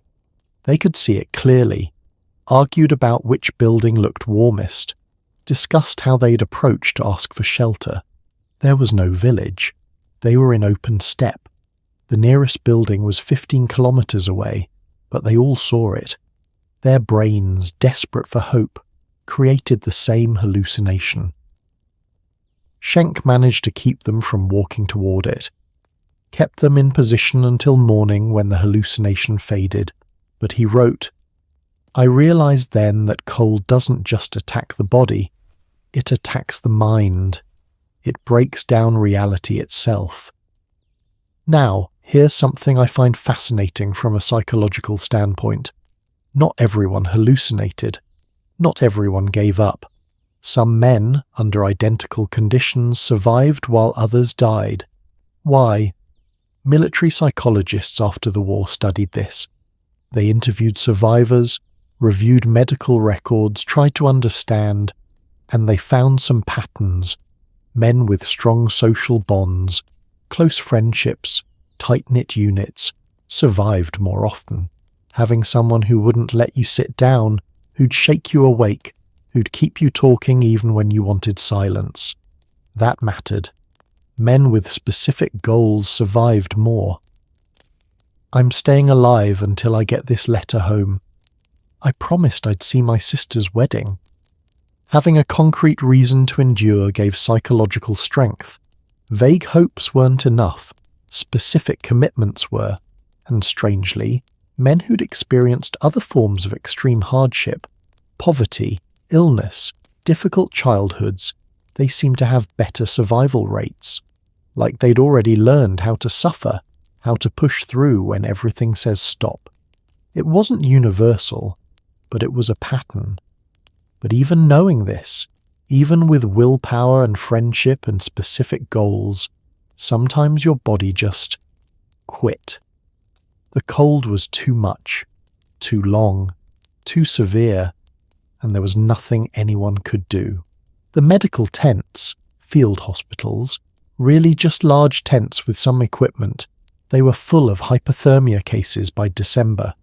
Soldiers brought in barely conscious, core temperature dangerously low. The treatment protocol was to warm them slowly. Too fast and you could kill them.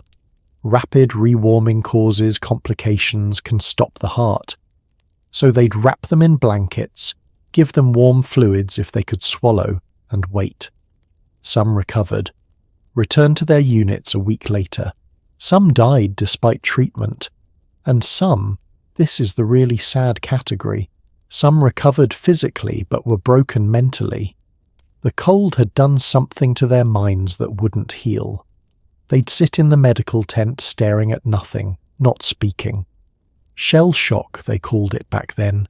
PTSD, we'd call it now. But triggered not by combat, by cold, by the memory of that moment when they thought they were dying, when they felt themselves slipping away. One doctor wrote, "The eyes tell you who will recover. Men who still have hope in their eyes, they usually survive, but some have given up inside. Their bodies are warming, but their will is frozen. Those men, even if we save them now, they won't survive the next exposure." There were also the borderline cases, men functioning but not quite right, forgetting things, making mistakes. One soldier put his boots on the wrong feet. Another tried to load his rifle backwards. Small errors, but potentially fatal ones. Officers had to watch for this. A soldier with mild hypothermia might seem fine, but his judgment was impaired. Put him on guard duty, and he might not recognize an enemy approach. Put him in combat, and he might shoot at friendly forces. So they'd try to rotate men. Let the ones showing signs of cold injury rest near fires, warm up, recover. But there were never enough warm positions for everyone. Never enough breaks. Never enough rest. The math didn't work out. More men needed warming than there were warm places, so commanders made choices, prioritized key personnel. Experienced soldiers got more warm-up time. New recruits had to tough it out. Harsh, but practical. And through all of this, men kept dying from the cold sleep. Not dramatically, not in some glorious last stand, just quietly, sitting down, closing their eyes, and not opening them again. The statistics are honestly shocking. A Wehrmacht report from February 1942 analysed casualties from the previous 3 months. In some units, especially those in exposed positions without adequate shelter, hypothermia and frostbite casualties exceeded combat casualties by a factor of 3 to 1. 3 times as many men lost to cold as to enemy action. Let that sink in. The weather was 3 times deadlier than Soviet bullets, and every single one of those deaths probably started the same way, with that voice, that tired, reasonable voice saying, "Just rest, just for a moment, just 5 minutes." The survivors, men who made it through that winter, they talked about this voice for the rest of their lives. How persuasive it was, how much they wanted to listen, how hard they had to fight their own brains. Some said resisting that voice was harder than any combat they'd experienced, because in combat you fight an external enemy. But this was fighting yourself, fighting your body's desperate plea for rest, fighting your mind's tempting offer of peace.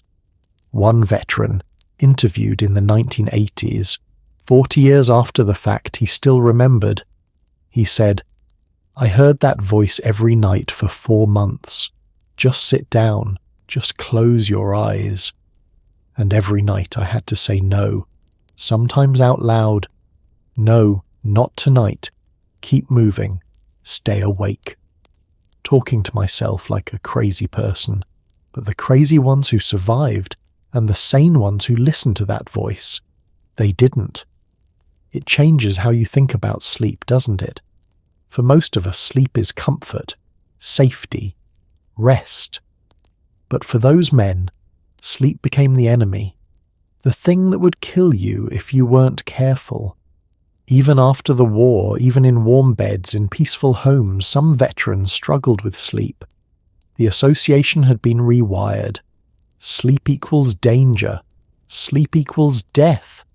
And yet, they needed sleep. Everyone needs sleep. So they had to find ways to make it safer, to make it survivable. They had to learn tricks and systems and methods, because not sleeping would also kill you. They were trapped between 2 threats, sleep deprivation and hypothermic sleep, and had to navigate that narrow path between them night after endless night. The cold didn't just threaten their bodies, it threatened their sanity, their will, their very sense of self. And some men, even when their bodies survived, lost pieces of themselves that never came back. But others found reserves of strength they didn't know they had, found ways to endure, found reasons to keep fighting when every instinct said surrender. And in that struggle, in those frozen nights when men battled their own minds just to see morning, something was being written. Not in official reports or battle histories, but in letters home. Letters that try to explain the unexplainable, that try to share warmth across 1,000 frozen miles. Words on paper, that's all they were. Ink on thin sheets, folded carefully, addressed to places that seemed impossibly far away. But for the men freezing in Russia, those letters were everything. They were proof of a world beyond the cold, evidence that somewhere life was still normal, that someone still remembered your name, your face, the person you used to be. The German military postal service, Feldpost, was actually remarkably efficient. Even in the chaos of the Eastern Front, even with supply lines collapsing, letters somehow got through. Not always quickly, not always reliably, but they moved. A letter from the front might take 2 weeks to reach Germany, sometimes 3. Occasionally, tragically, it would arrive months after the man who wrote it had died. But the system kept running because both sides understood something fundamental. Mail isn't luxury, it's survival. A soldier who receives letters from home fights better, has more will to live, cares about tomorrow, Cut off a man's connection to home, and you break something inside him that no amount of ammunition can replace. So the Fellpost operated special trains, dedicated postal units, priority routing. At the height of the war, the Wehrmacht was moving 40 million pieces of mail per month. 40 million connections between the front and home. 40 million reminders that life existed beyond the frozen wasteland. But here's what's interesting and heartbreaking. The letters changed as winter deepened. You can track the progression of the campaign not through official reports, but through personal mail. The evolution of hope to desperation, written one letter at a time. June 1941 letters are optimistic, almost cheerful. We're advancing quickly. The Russians can't stand against us. I'll be home by autumn. They describe the landscape, the weather, the camaraderie. They're the letters of men on an adventure, confident in their victory. By August, the tone shifts slightly, still positive but with undertones of fatigue. We march long distances. The country is larger than we expected. Missing your cooking, hints that things aren't quite as easy as predicted. September brings the first real concerns. The roads are terrible. We're getting tired. Don't worry, but send warm socks when you can. The requests for items from home increase, not demands, gentle suggestions. But you can read the need between the lines. October, that's when the mask starts to crack. It's getting cold. We need winter clothes. I don't know when I'll be home. The certainty evaporates. Questions replace declarations. And December letters are something else entirely. Let me read you one. This is from a soldier named Walter Neuser. He was a Gefreiter, basically a private first class, in the 253rd Infantry Division. His letter is dated December 7th, 1941. It was found among his possessions after he was killed on December 19th. His family received it in January, then received the death notification a week later. My dear wife and children, I write this by candlelight in a hole in the ground. My fingers are so cold I can barely hold the pencil. I don't know if you can read this. My hands shake so much the letters probably look like a child wrote them. I want to tell you I'm fine, but I don't want to lie. We are cold, so cold that I cannot explain it to you. You know how in winter at home, when you come inside from the cold and your fingers tingle as they warm up? That tingling is almost painful, yes? Here, we would give anything for that pain. It would mean our fingers were warming. Most of the time, we feel nothing. The snow is beautiful, I tell myself. Like the winters of my childhood when we would sled down the hill behind your father's house. Do you remember? You made hot chocolate and we would drink it by the fire. I think about that fire often. I dream about it. Sometimes I wake up and still feel its warmth, and for a moment I'm happy. Then I open my eyes and remember where I am. Tell the children their father loves them. Tell them I think of them every day. Tell them spring will come. It must come. Winter cannot last forever. I must close now. The candle is nearly gone and I am too tired to write more. Sleep safely, my loves. Dream of me as I dream of you. In warmth, in safety, in peace. Your Walter. He died 12 days later. Frostbite complications turned into gangrene. The medical report listed it as cold injury, septic shock. But really he died from winter. From cold that wouldn't end. From hoping for a spring he'd never see. And his letter, you can see the progression even within those few paragraphs. Starts practical, becomes nostalgic, ends with exhaustion. That's the pattern in so many December letters. Men trying to maintain connection, trying to share their experience, but also trying to protect their families from the full horror of it. Because that's the thing about these letters. They were censored. Not just by military censors, though those existed too, but by the writers themselves. You couldn't write certain things. You weren't allowed to specify locations, troop strengths, casualties. But even beyond official censorship, men censored themselves. They didn't want to terrify their families, didn't want their wives or mothers or children to know how bad it really was. There's this phenomenon in the letters called protective silence. Soldiers would write about small things. The weather, but vaguely. The food, usually complaining about monotony rather than starvation. They'd ask about home, about family news, about normal life. Anything to avoid describing the actual conditions. A soldier named Friedrich Sander, he kept a detailed diary different from his letters, wrote about this explicitly. In his diary, December 3rd, 1941, "Today we lost 6 men to frostbite. 2 will certainly die. The cold is murderous." In his letter home the same day, "Winter has arrived. We are well supplied and in good spirits. How is little Anna? Has she learned her alphabet yet?" The disconnect is staggering. In one, truth. In the other, protective lies, both written within hours of each other. But some men couldn't keep up the pretense.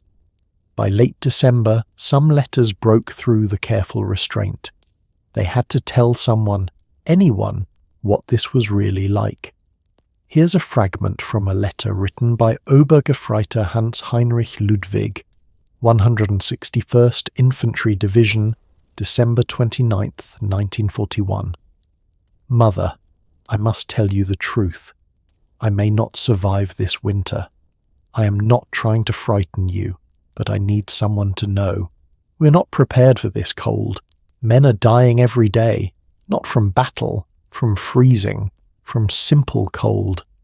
Yesterday a man in my company sat down during a march, just sat down. We tried to make him stand. He wouldn't move, said he was too tired. 2 hours later he was dead, frozen where he sat. I am so tired, Mother, not just in body but in spirit. I close my eyes and I don't want to open them again. But I think of you and Father and little Greta, and I force myself to wake. I force myself to stand, to walk, to survive one more day. Pray for me, Mother. I am beyond prayers myself." His mother saved that letter for 60 years. After the war, after reunification, she donated it to a military museum in Berlin. When asked why, she said, "So people know, so they understand what winter did to our boys." Hans Heinrich survived, by the way, made it through that winter and eventually came home. But his mother said he was different, quieter, older somehow, though only in his 20s. Some part of him stayed in that Russian winter, she said, the part that could write cheerful letters, that could pretend everything was fine. That part never came back. Not all letters made it home, of course. Sometimes men would die before they could send their last letter. Personal effects would be collected when possible and sent back to families. Sometimes these would include unsent letters, final thoughts that were never meant to be final. There's a collection at the Bundesarchiv in Koblenz, the German Federal Archives. Thousands of letters, some sent, some unsent, some blood-stained, some water-damaged, some perfectly preserved. Reading through them it's overwhelming, honestly, because each one represents a person, a life, a family waiting for news that might never come. One letter I remember particularly. No name. The identifying information was removed for privacy, but it was found on a body in January 1942. Never sent. Just folded in a breast pocket kept close to the heart. My dearest, if you are reading this, it means someone found it and was kind enough to send it to you. It means I did not survive to send it myself. I have carried this letter for 2 weeks, adding to it each day, meaning to send it but never quite finishing. Now I think I will not finish it. I will keep it with me. Perhaps it will bring me luck. Perhaps not. I want you to know I was happy. We had a good life, you and I. 10 years of marriage, 2 beautiful children, a home filled with laughter, more than most people ever get. I am grateful. I am not angry about dying. Sad, yes. I will miss watching our children grow, miss growing old with you, miss summer evenings and Sunday mornings and all the small ordinary things that make life worth living. But angry? No, this is war. Men die in war. I always knew it was possible. What makes me angry is dying from cold, not heroically in battle, not defending something important, just freezing. It seems so pointless, so stupid, to survive combat only to lose to weather. But perhaps there is no good way to die in war. Perhaps I am simply tired and looking for meaning where none exists. Tell the children I love them. Tell them their father was not a hero, not a villain, just a man who did what he was told and tried to survive. Tell them to remember me in summer, not in winter. Tell them. And that's where it ends. Incomplete. Maybe he was interrupted. Maybe he fell asleep, the dangerous sleep. Maybe he realized there was nothing more to say. We'll never know. His body was found with others after a Soviet counterattack overran their position. The letter was preserved because it was in a waterproof pouch. Some soldier, Soviet or German, found it during the cleanup and sent it through the Red Cross. Eventually it made its way home. We don't know if his wife ever received it. The records don't say. Do you ever think about letters in war? How they're this fragile connection across impossible distances?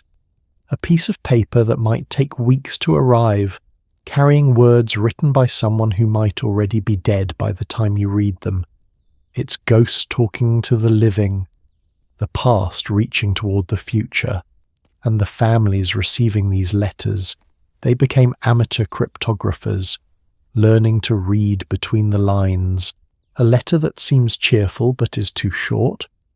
Probably censored, or the writer was too exhausted to write more. A letter with unusual spelling errors, maybe written in extreme cold with numb fingers, mentions of winter clothing repeatedly, a cry for help, not just conversation. One woman, Margaret Dostal, her memoirs were published in the 1970s. She described receiving her husband's letters from the Eastern Front. She said she would examine the handwriting first. If it was steady, clear, she'd relax slightly. If it was shaky, uneven, she'd worry. The content mattered less than the handwriting. The handwriting told her his real condition. She wrote, "In December I received a letter from Wilhelm. The writing was terrible. Words crossed out, letters incomplete. I could barely read it.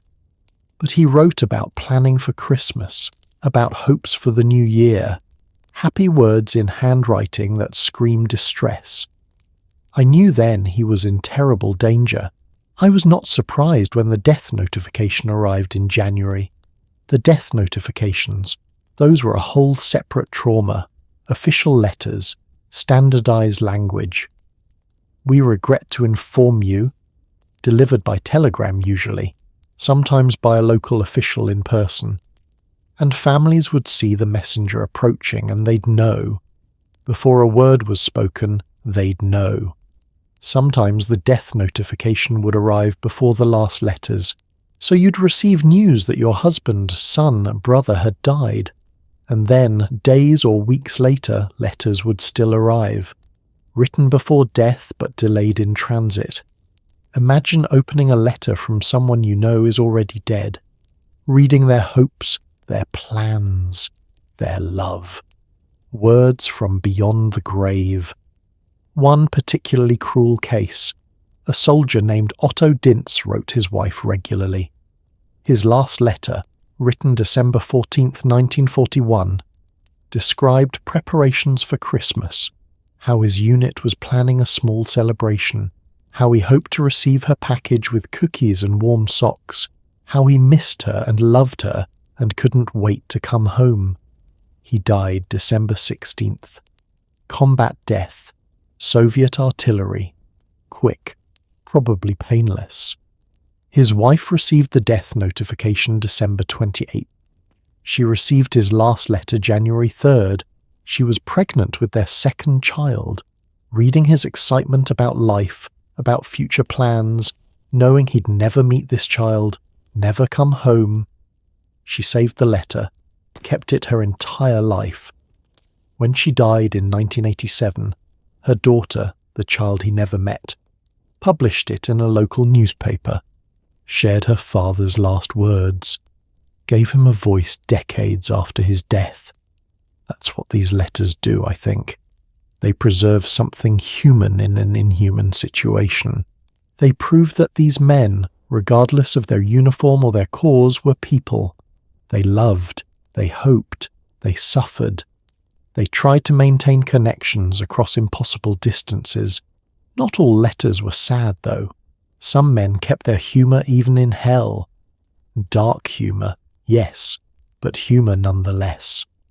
A soldier in the 18th Panzer Division wrote home, "You asked about the Russian winter. It's brisk, refreshing, like a very long, very enthusiastic attempt by Mother Nature to murder us all.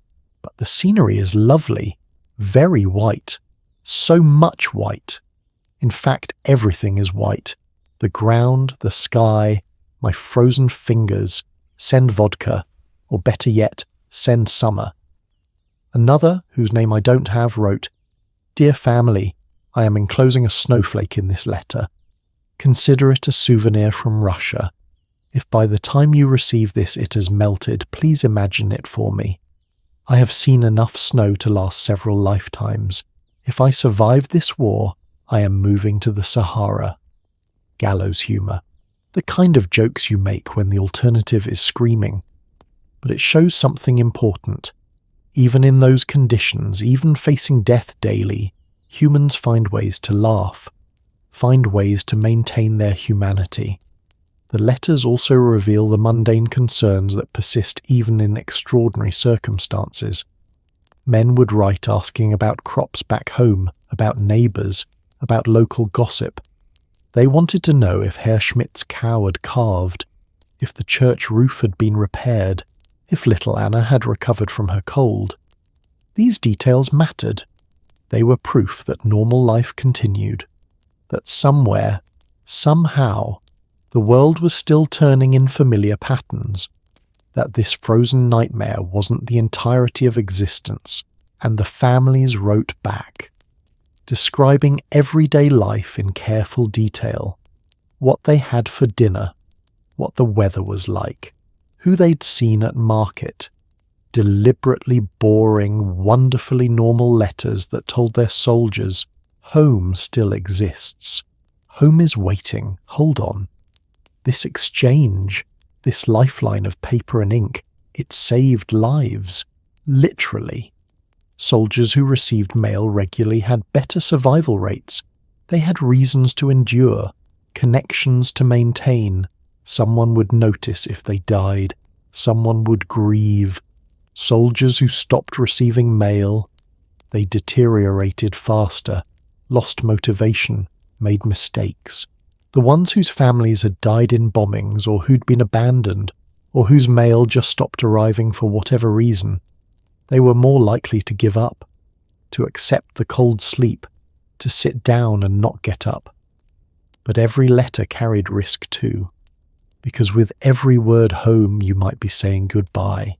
You might be writing your last thoughts without knowing it.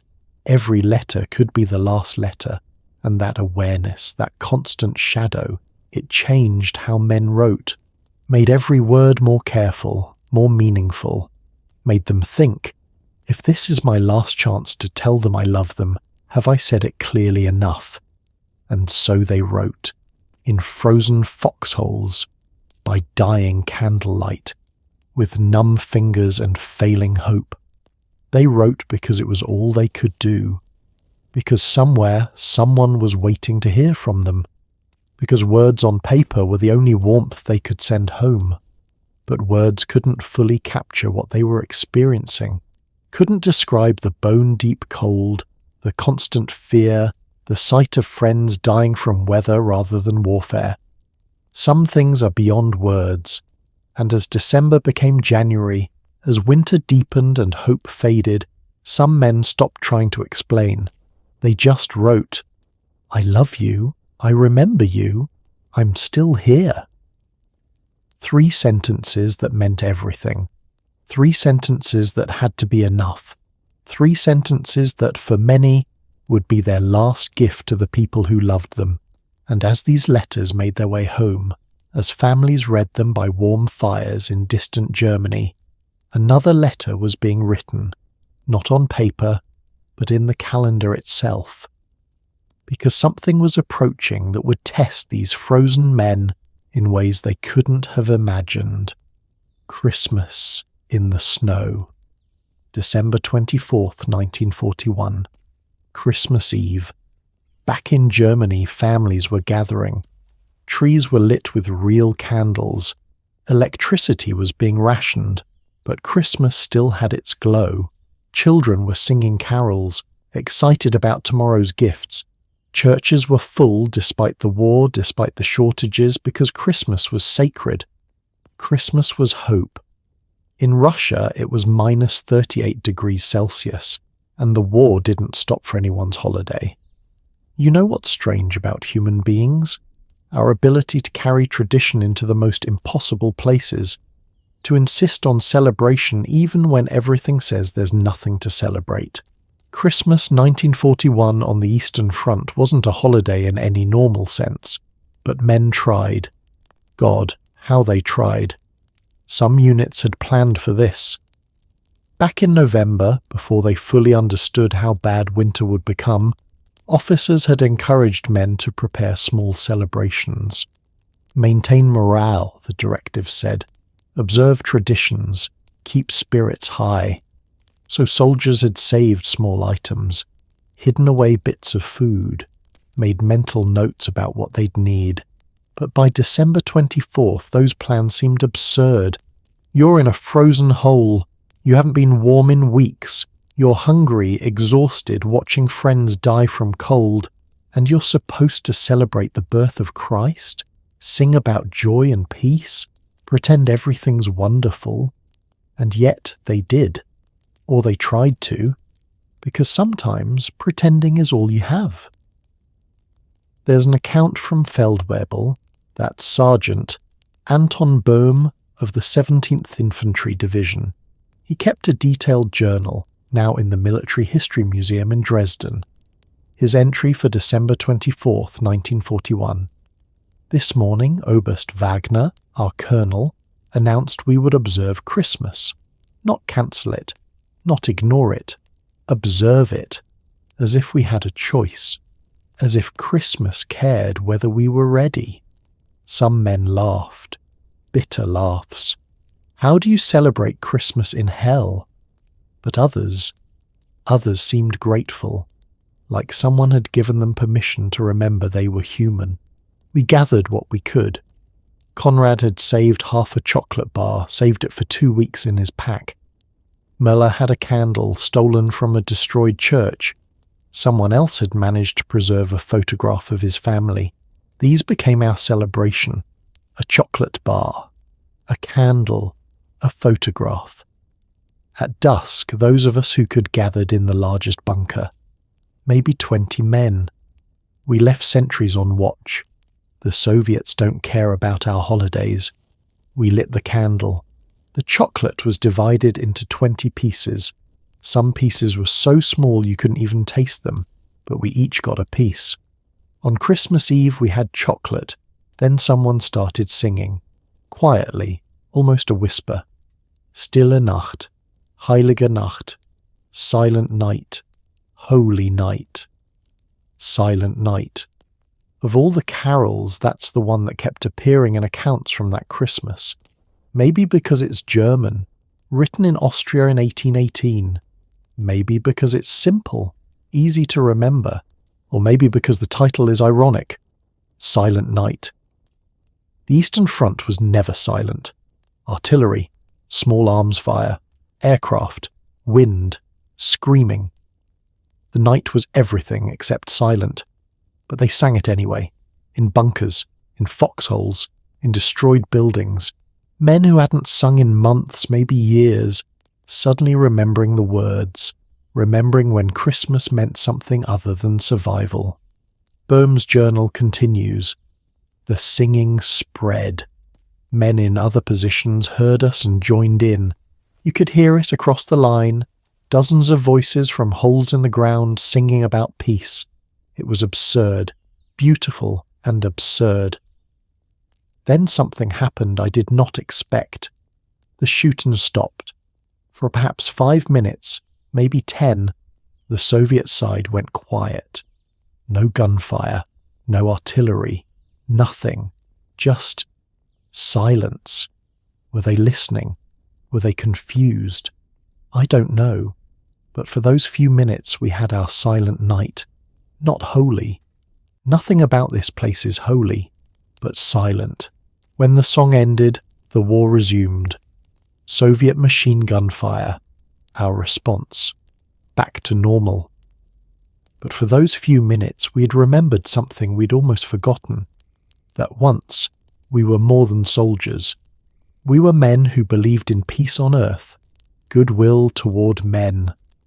Even if we stopped believing it, we remembered believing it, and that was something. Not all units had even that much peace.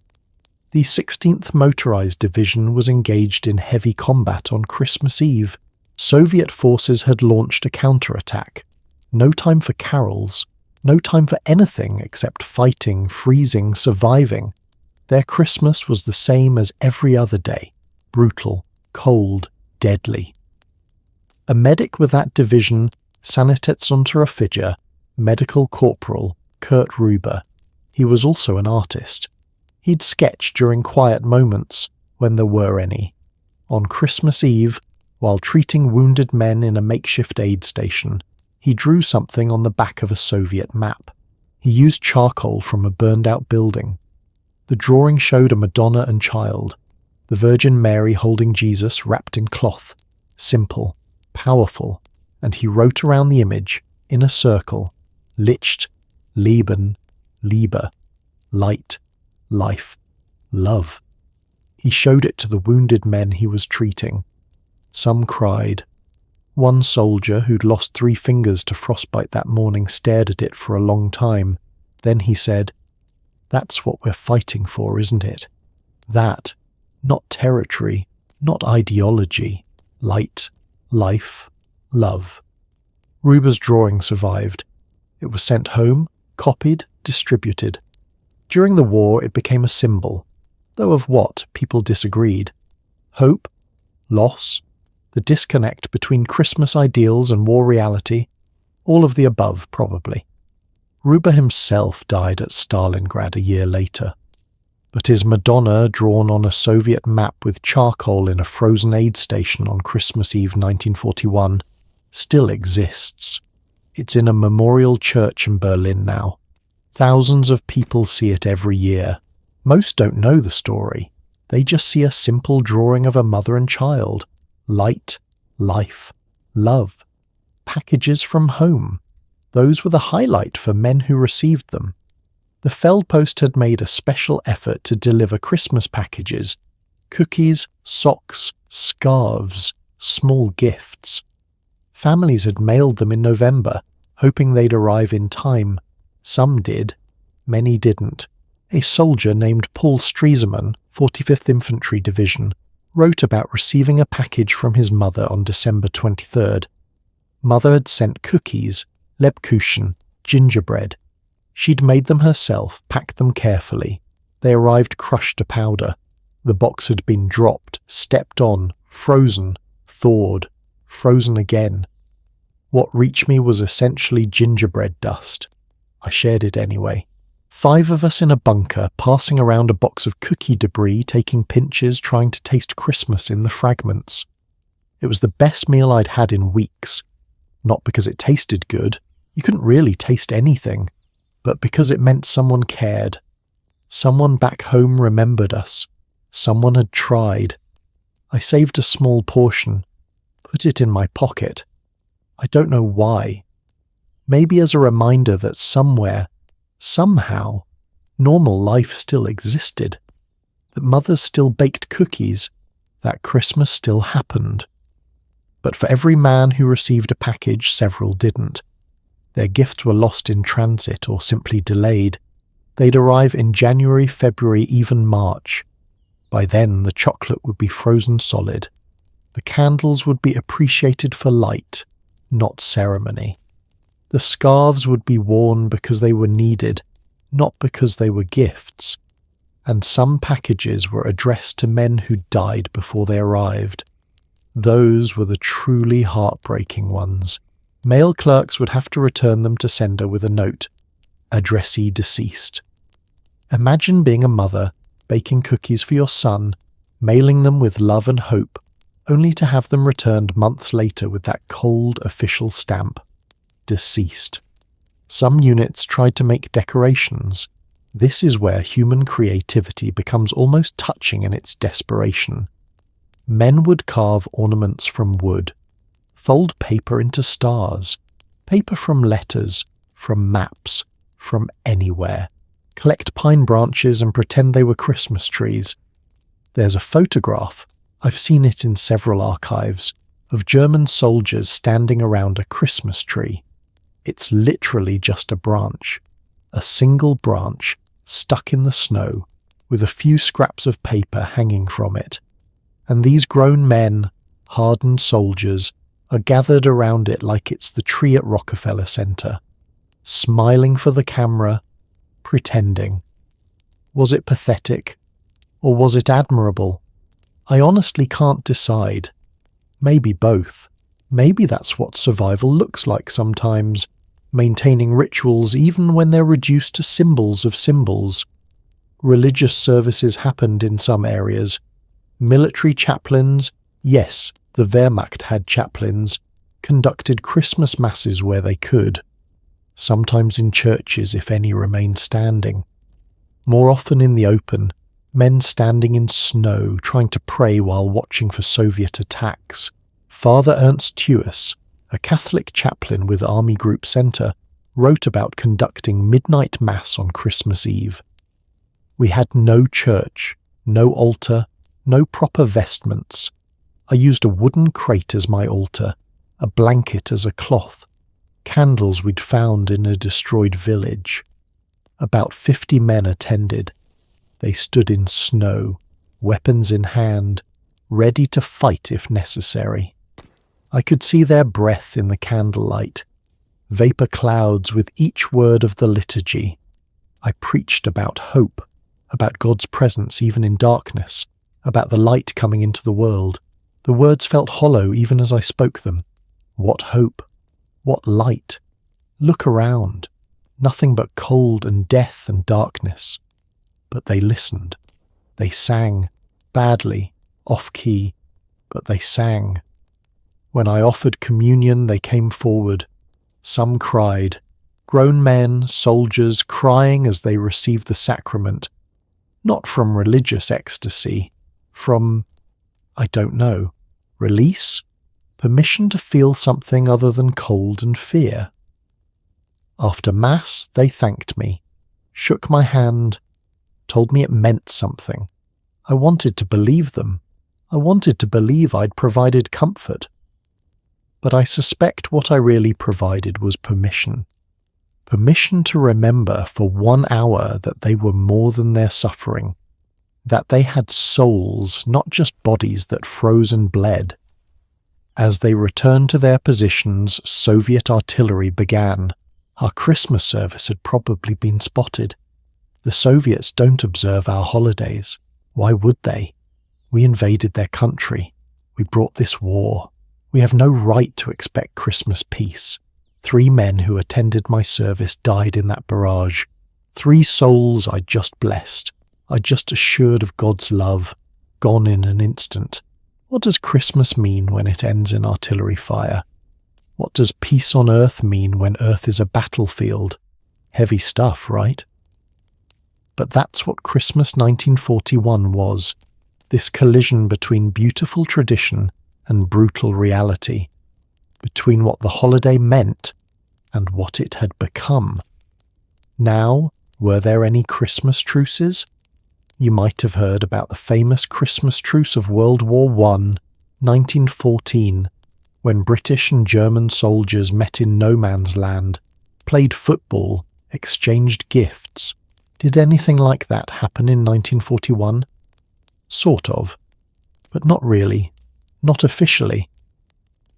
There are scattered accounts of local informal ceasefires, brief moments where both sides seem to agree without words to just stop for a while, usually only a few hours, and usually broken by someone, either side, who didn't get the memo or didn't care. A lieutenant named Gerhard Müller, 268th Infantry Division, wrote about Christmas Day 1941. At dawn, we expected attack. The Soviets had been probing our lines for 3 days, but Christmas morning came and nothing. No attack, no artillery, just quiet. Around noon, we saw movement in Soviet positions. Not an attack, just soldiers, visible, moving around. We could have shot them. They could have shot us. Neither side did. For maybe 3 hours, both sides just existed.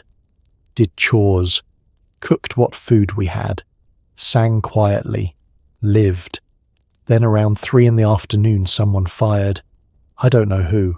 Maybe someone new to the line who didn't understand the unspoken truce. Maybe someone who'd lost a friend and wanted revenge. Didn't matter. The spell broke. We were at war again. But for 3 hours, we had Christmas. A strange, silent Christmas, but Christmas nonetheless. Not quite the football match of 1914, but something. A moment of humanity in inhuman circumstances. The Soviet forces, by the way, didn't celebrate Christmas on the 25th. The Russian Orthodox Church follows the Julian calendar, so their Christmas is January 7th. So for Soviet soldiers, December 25th was just another day of war, which meant German soldiers couldn't count on any reciprocal holiday spirit. But Soviet soldiers were still human. Many accounts mention Soviet troops holding their fire during German carol singing. Not always, not everywhere, but sometimes. Maybe curiosity, maybe cultural memory. Many Russians knew those songs too from before the revolution when religion was allowed. Maybe simple human decency, recognizing that men in holes singing about peace weren't an immediate threat. Or maybe I'm being too generous. Maybe the shooting stopped because it was tactically convenient. Maybe it had nothing to do with humanity and everything to do with conserving ammunition. War makes cynics of us all, and I'm no exception. Food on Christmas, that's another story. The German army had planned special rations for Christmas Day. Extra food, maybe some luxuries. In theory, every soldier was supposed to receive an enhanced meal. Canned meat, chocolate, cigarettes, maybe even alcohol. In practice, supply problems meant most soldiers got their normal rations, or less than normal if supply lines were particularly disrupted. A few lucky units near major supply depots got the special rations. Most didn't. But men shared what they had. That's one consistent theme in accounts from Christmas 1941, sharing. Men who'd hoarded small luxuries for weeks would break them out on Christmas, share with their unit. A sausage divided 12 ways, a bar of chocolate split among 8 men. Not enough to satisfy hunger, but enough to feel like celebration. One soldier, I don't have his name, just his account from a collected memoir, described Christmas dinner in his foxhole. We pulled everything we'd saved, stolen, scrounged. One man had a can of sardines, another had crackers somehow kept dry. Someone else had an onion worth more than gold. We mixed it all together in a helmet, tried to heat it over our tiny fire. The result was disgusting. Fishy, smoky, half-frozen mush. We ate it with our hands and pretended it was a feast. Wonderful dinner, someone said. Just like Mother makes. We all laughed. Because if you don't laugh, you cry. Christmas cards were popular. Men would make cards from whatever paper they could find, draw little decorations, write messages, sometimes to send home, sometimes just to exchange with unit members, little tokens that said, "I remember you, I'm glad you're alive, Merry Christmas." Some of these cards survived. Museums have collections of them. Simple drawings, Christmas trees, stars, snowmen. Messages in careful handwriting. To Hans, from your friend Klaus. Christmas 1941. Stay warm. These cards, made from scraps in frozen holes by men facing death, they're somehow more meaningful than any expensive greeting card could ever be. And the loneliness, that was perhaps the hardest part. Christmas is supposed to be about family, about togetherness. But these men were thousands of miles from home, surrounded by people, yes, their units, their comrades, but alone nonetheless, missing wives, children, parents, girlfriends, missing home. The suicide rate increased around Christmas. Not dramatically, the military tried to keep those statistics quiet, but measurably. The contrast between what Christmas should be and what it was proved too much for some men. They'd survived combat, survived cold, but couldn't survive Christmas loneliness. A medical officer noted in his journal, admitted 3 cases of self-inflicted wounds on December 24th, 25th. 2 gunshots to feet, 1 knife wound to hand. All claimed accidents. All occurred during the same 24-hour period. Coincidence? No. These men wanted out, wanted to go home, even as wounded, wanted an excuse to leave that wouldn't be cowardice. Christmas gave them that excuse. Momentary desperation, a lapse in caution. I listed them as accidents. What else could I do? But most men didn't give up. They endured. They sang their carols in frozen holes. They shared their meagre rations. They made cards from scraps. They pretended desperately that Christmas still meant something. Because the alternative, admitting that Christmas, like everything else, had been destroyed by war, was unacceptable. As December 25th ended and December 26th began, the war resumed its full intensity. Soviet counter-offensives continued. German defensive positions struggled to hold. The brief moment of Christmas, of attempted peace and goodwill, faded like a dream upon waking. But the memory remained. For many soldiers, that strange Christmas in the snow became a touchstone, a reminder of what they'd lost and what they were fighting for. Light, life, love. As Kurt Ruber had written, those things still existed, even if they felt impossibly distant. And in a way, that desperate Christmas celebration, pathetic and beautiful, absurd and necessary, it captured something essential about the human spirit. Our refusal to surrender to circumstances, our insistence on meaning, on tradition, on hope, even when everything says there's no reason to hope. Silent night, holy night. All is calm, all is bright. Except it wasn't. Not calm, not bright, just cold and dark and deadly. But they sang anyway. And maybe that's what makes us human. Not our circumstances, but our response to them. Not what happens to us, but what we choose to remember, to celebrate, to carry forward even when every practical reason says to let it go. Christmas ended. December became January. The cold deepened. But those men who'd sung carols in frozen holes, who'd shared chocolate dust and called it a feast, who'd gathered around a single branch and called it a tree, they'd proven something to themselves. That winter could freeze their bodies but not their humanity. That war could take almost everything, but not quite everything. That somewhere inside, despite everything, they were still the children who'd once believed in Christmas magic, and holding on to that belief, however thin, however strained, gave them strength to face what came next, because what came next would test them in entirely new ways. The Germans thought they understood winter warfare. They were about to learn how wrong they were. Survival isn't fair. That's one of the hardest lessons these men learned. You can be brave, skilled, determined, and still lose to someone who simply understands the terrain better. Someone who grew up in the cold. Someone whose grandmother taught them which way to wrap a scarf and why it matters. The Soviet soldiers had an advantage that couldn't be measured in bullets or tanks. They had context. Winter wasn't an enemy to them. It was Tuesday. Think about it this way.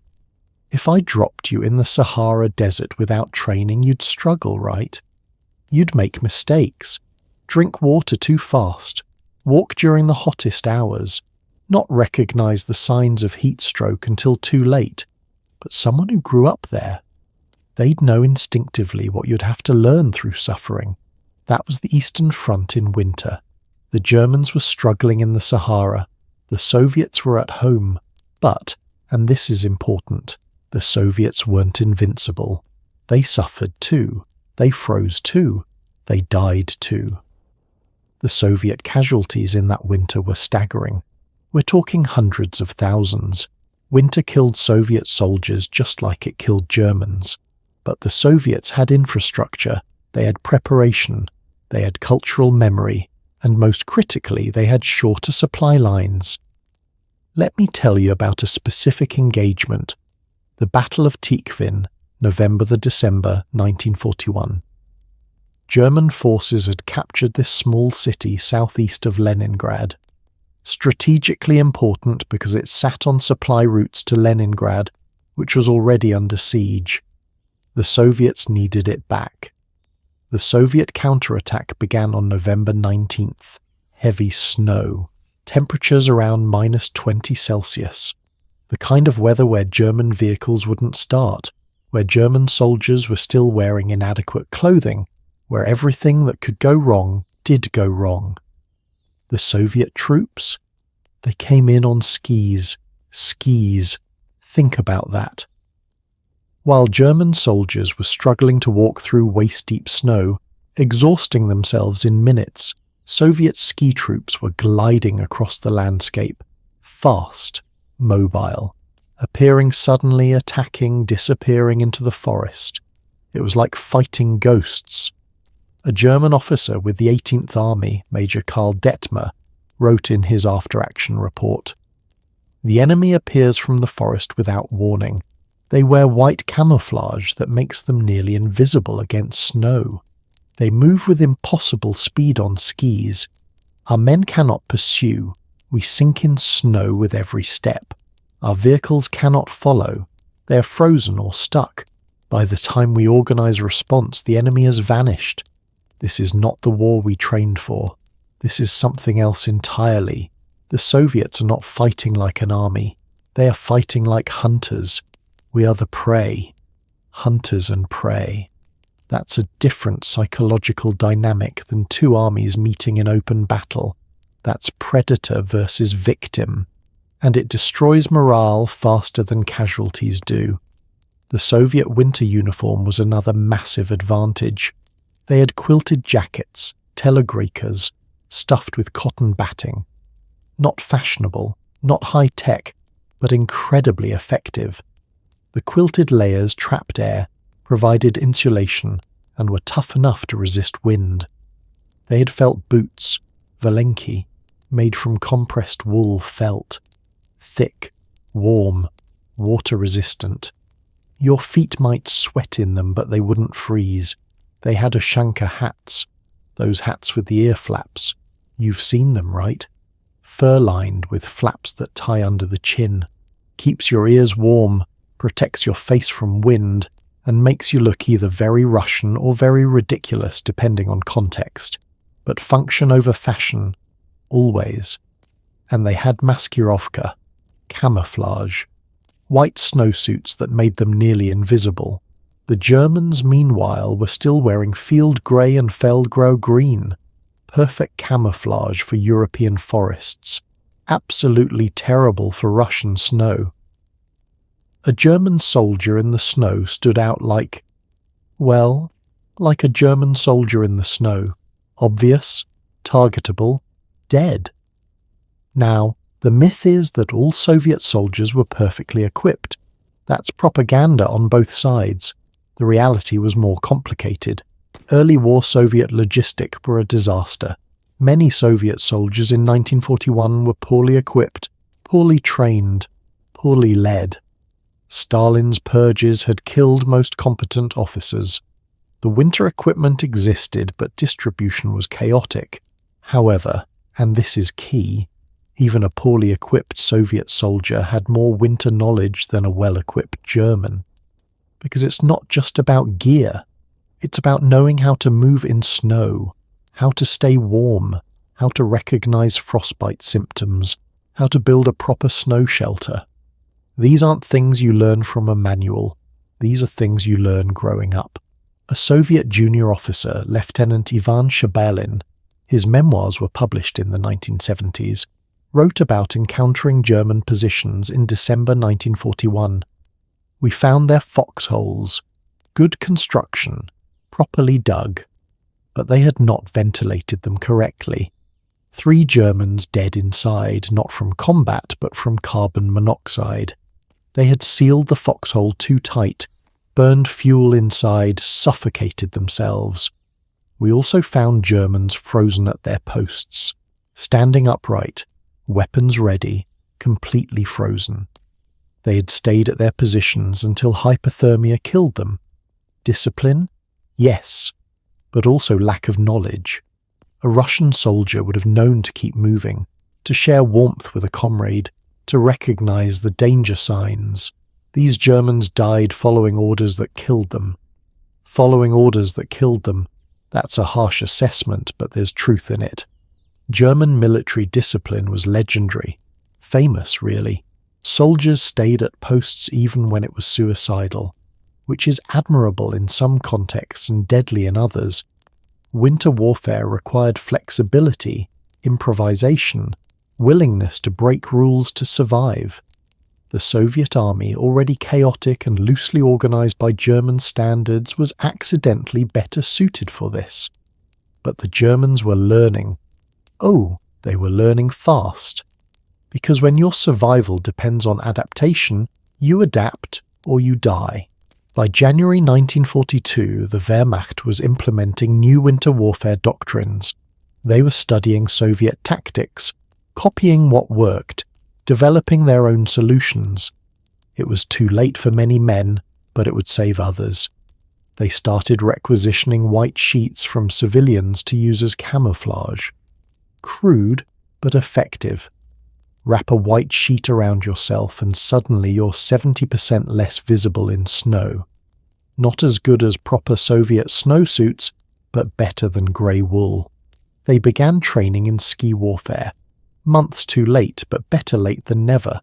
The problem? Most German soldiers had never skied. You can't learn cross-country skiing in a week, especially not while also fighting a war.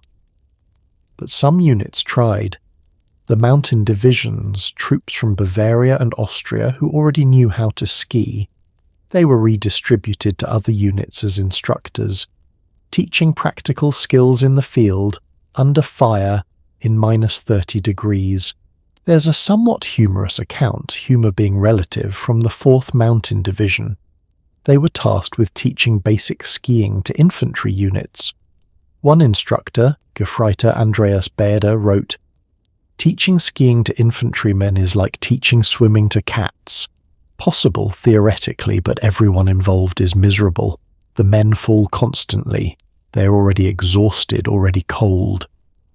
Now we ask them to balance on wooden planks while sliding down hills. Many refuse. Some try and give up after falling 3 times. A few persist and become moderately competent.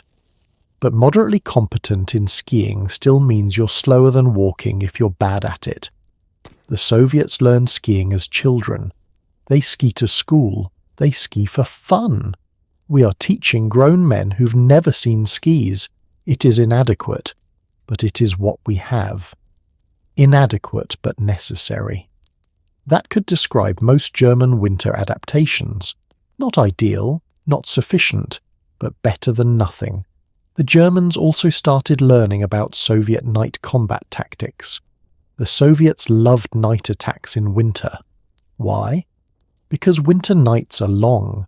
15, 16 hours of darkness in December at those latitudes, and darkness plus snow plus cold equals confusion. Perfect conditions for surprise attacks. Soviet tactics would go like this. Identify a German position. Wait for full darkness. Approach silently. Silent is easier in snow, which muffles sound. Get as close as possible.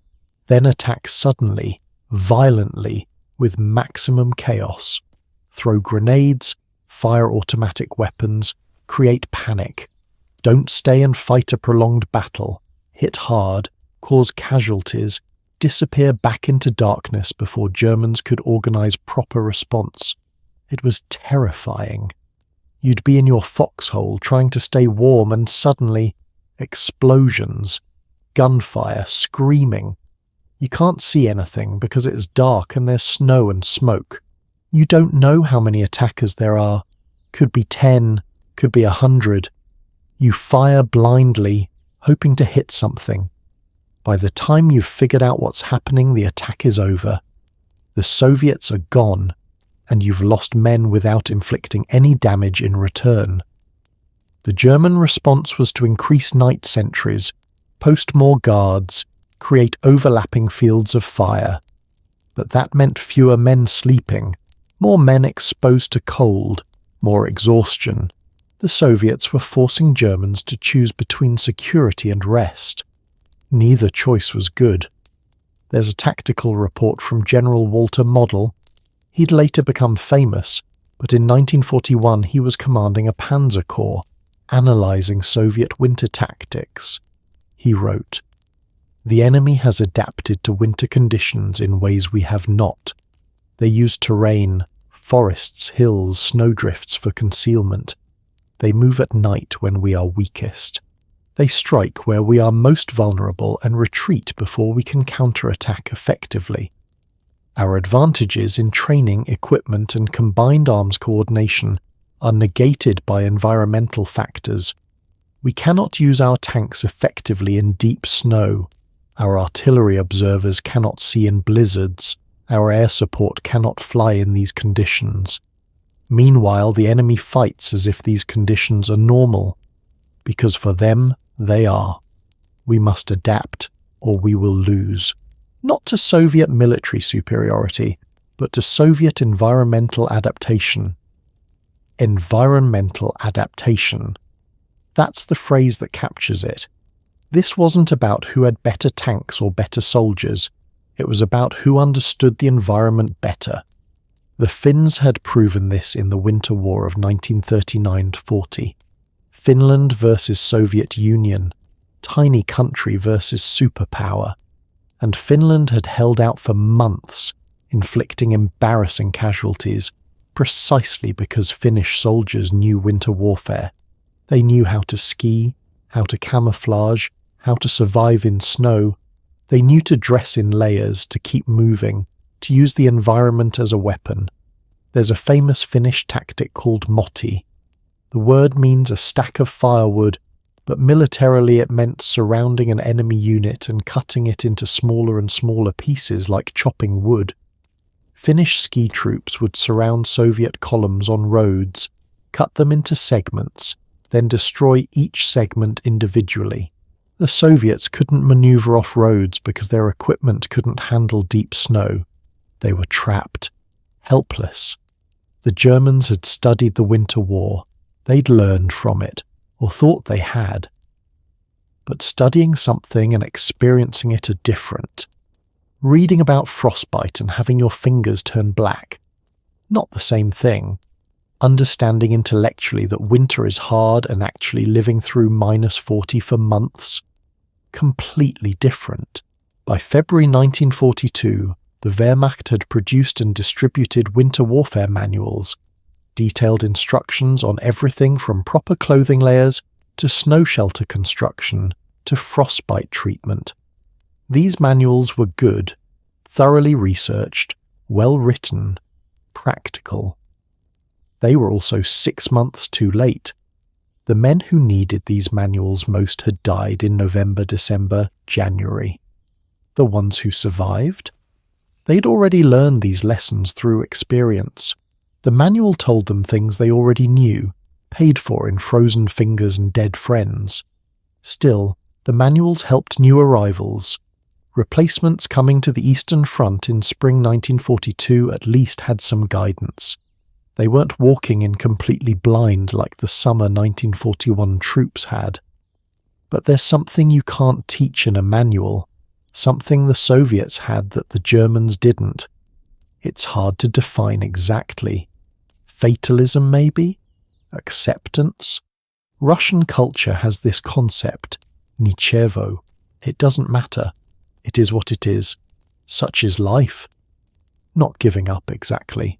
More like accepting suffering as inevitable and continuing anyway. Winters are cold, nichevo. War is hard, nichevo. Life is pain, nichevo. Keep going. There's something almost zen about it. This acceptance of hardship as the baseline rather than the exception. German culture doesn't have quite the same tradition. German military culture emphasized control, order, planning.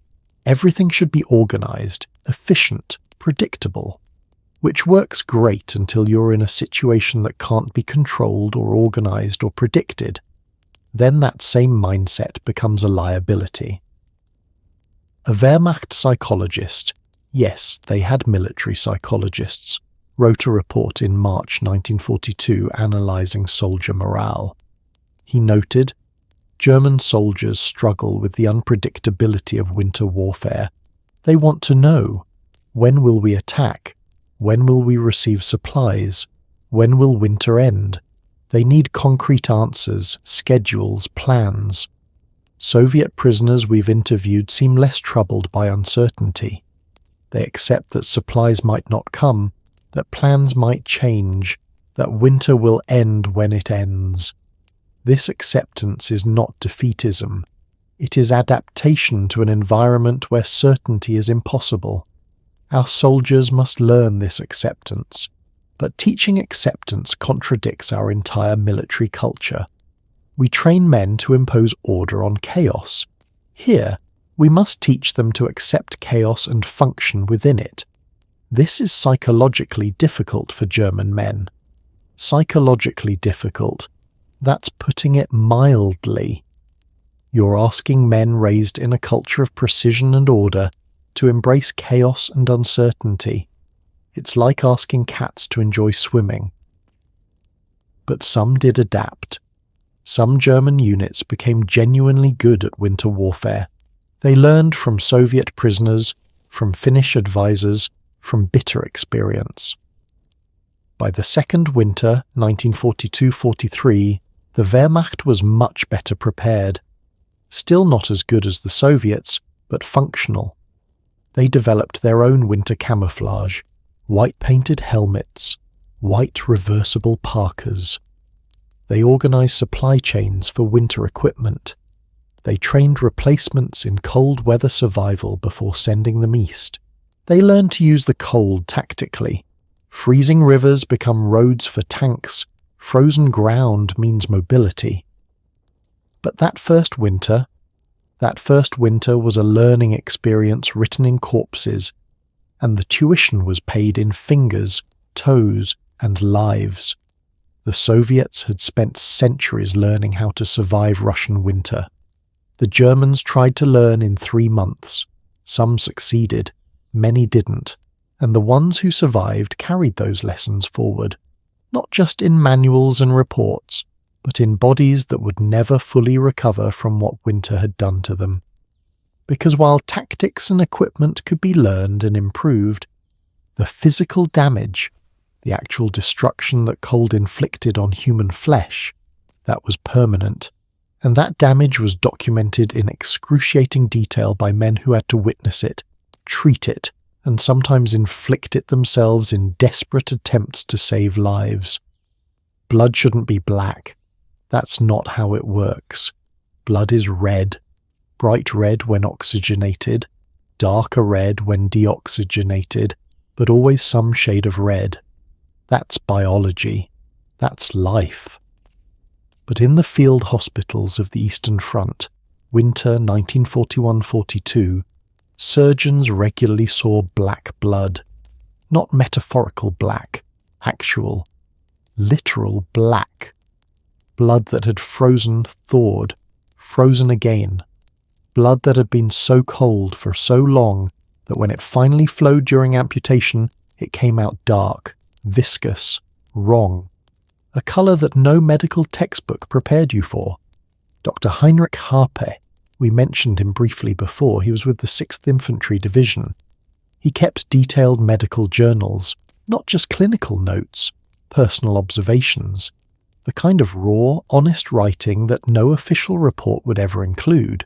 In January 1942, he wrote, "I amputated 7 toes today, from 3 different men. I say amputated, but that's generous. In most cases, the toes were already dead, already separated from living tissue by a clear line of necrosis. I simply removed what was already lost. The first patient, Carl, I knew him slightly. He watched me work. Didn't cry, didn't scream, just watched as I cut away pieces of his body. He asked me if he'd walk normally again. I lied and said yes. The truth? He's 23 years old and will limp for the rest of his life. But what purpose would truth serve? He needs hope more than honesty." The second patient I treated today had lost all feeling in his feet 2 weeks ago. Didn't report it because he feared being removed from his unit. By the time we saw him, his feet were necrotic to the ankles. Not frostbite, gangrene. The infection spreading upward. We'll have to amputate both legs below the knee. He's 19. I've been a doctor for 8 years. I've treated gunshot wounds, shrapnel injuries, burns. But this? Watching young men lose pieces of themselves to cold? This is different. This is somehow worse. These aren't combat injuries. These are failures. Failures of supply, of planning, of leadership. These men are sacrificed not to enemy action but to incompetence, and I am complicit. I cut away their frozen flesh. I tell them they'll be fine. I send them home as cripples. I'm part of the system that destroys them. That's heavy, right? That's a man dealing with moral injury on top of the medical challenges. Because he's right. These weren't glorious war wounds. These were preventable catastrophes. Let me explain how frostbite actually works, because understanding the medical reality makes the tragedy clearer. Stage 1 is called frostnip. Skin gets cold, turns pale, feels numb. This is reversible. Warm it up slowly, emphasis on slowly, and you're fine. No permanent damage. Every soldier experienced frostnip dozens of times that winter. Stage 2, superficial frostbite. Now ice crystals are forming in your skin tissue. The skin turns white or greyish-yellow. When you rewarm it, and again, slowly is critical, the tissue turns red, swells, forms blisters within 24 hours. Painful, but still mostly recoverable. You'll have sensitive skin there forever, higher risk of frostbite in the future, but you keep your fingers or toes. Stage 3, deep frostbite. Ice crystals form in deep tissue, muscles, tendons, blood vessels. The affected area turns hard. When you press on it, there's no give. It's literally frozen solid. At this stage, you're losing tissue. Question is how much. Stage 4. This isn't officially a stage, but it's what doctors saw in Russia. Tissue frozen so long and so deeply that when it thaws it's black. Necrotic. Dead. Not dying. Dead. Past saving. Can only be removed. The progression from stage 1 to stage 4 could happen in hours, especially if you're exhausted, malnourished, dehydrated, all conditions that make you more vulnerable to frostbite. And every German soldier on the Eastern Front in December 1941 was exhausted, malnourished and dehydrated. The field hospitals, calling them hospitals is generous, they were overwhelmed. Completely overwhelmed. Not designed for the volume of cold injuries they were receiving. Not equipped with proper surgical facilities. Not staffed with enough surgeons who knew how to treat severe frostbite. A field hospital might be set up in a relatively intact building, or a large tent, or, if you're really unlucky, just a cleared area with some blankets and supplies. The operating room might be a table with decent light. The recovery ward might be men lying on the floor, wrapped in whatever blankets could be found. Dr. Ernst Bauer, different doctor, 16th Motorized Division, described his field hospital in December. We have one heated room, the surgery. Everything else is barely above freezing. We perform amputations in the one warm room, then move patients to cold rooms to recover. This is medically insane. Patients who've just undergone major surgery need warmth, but we have 30 patients and one warm room. Mathematics dictates cruelty. We have morphine, but not enough. Patients share doses. A man getting his toes amputated might get half a dose of morphine. Enough to dull pain, not enough to stop it. We tell them to bite down on leather straps. Like battlefield surgery from a century ago. This is 1941. We have modern medicine. But we cannot use it because we lack supplies, warmth, time. The amputations take minutes. I've become fast, disturbingly fast. Identified dead tissue, cut above the necrosis line, remove dead tissue, cauterize or stitch, bandage, next patient. I can do a toe amputation in 4 minutes now. I am proud of this efficiency and ashamed of it simultaneously. 4 minutes per toe. Do the math. If you're working 12-hour shifts, and most surgeons were, that's potentially dozens of amputations per day. Not dozens of patients, dozens of individual amputations. One man might lose 3 toes, another might lose fingers from both hands, a third might lose a foot. The statistics are honestly staggering. Different sources give different numbers, record keeping was inconsistent, but conservative estimates suggest roughly 15,000 serious frostbite amputations among German forces during winter 1941-42. 15,000 men who lost fingers, toes, hands, feet, noses, ears, parts of faces. But that's just the severe cases. The cases requiring amputation. The number of men who suffered frostbite that didn't require amputation but caused permanent damage. Easily 10 times that, maybe more. Chronic nerve damage, persistent pain, heightened sensitivity to cold forever after, psychological trauma from nearly losing, or actually losing body parts, and the amputations themselves were traumatic in ways beyond the physical, because you're conscious for many of them. Not all. Some men were put under with what little anaesthetic existed. But many weren't. You'd be awake, watching the doctor cut away your toes, hearing the saw. Yes, they use saws for bone. Feeling the pressure even through morphine, smelling your own flesh. One soldier, a Gefreiter named Otto Benke, 6th Panzer Division, he wrote about his amputation in a letter home months later. They took 3 toes from my left foot. I watched the whole thing. Dr. Schmidt said I could look away, but I wanted to see, needed to see somehow. My toes were black, completely black, like they'd been dipped in ink. No feeling in them at all. When he cut, I felt pressure but no pain. The morphine helped, but also I think the toes were already so dead that pain signals couldn't travel anymore. The worst part wasn't the cutting, it was the sound. The bone saw makes this awful grinding noise, and you know, that's the sound of your body being permanently altered. You will never be whole again. That sound, that grinding, it's the sound of your future changing. No more running, no more dancing, no more taking walking for granted. Mother, you asked if it hurts. Yes, not the cutting that I barely felt. But afterward, it hurts every day. Phantom pain, they call it.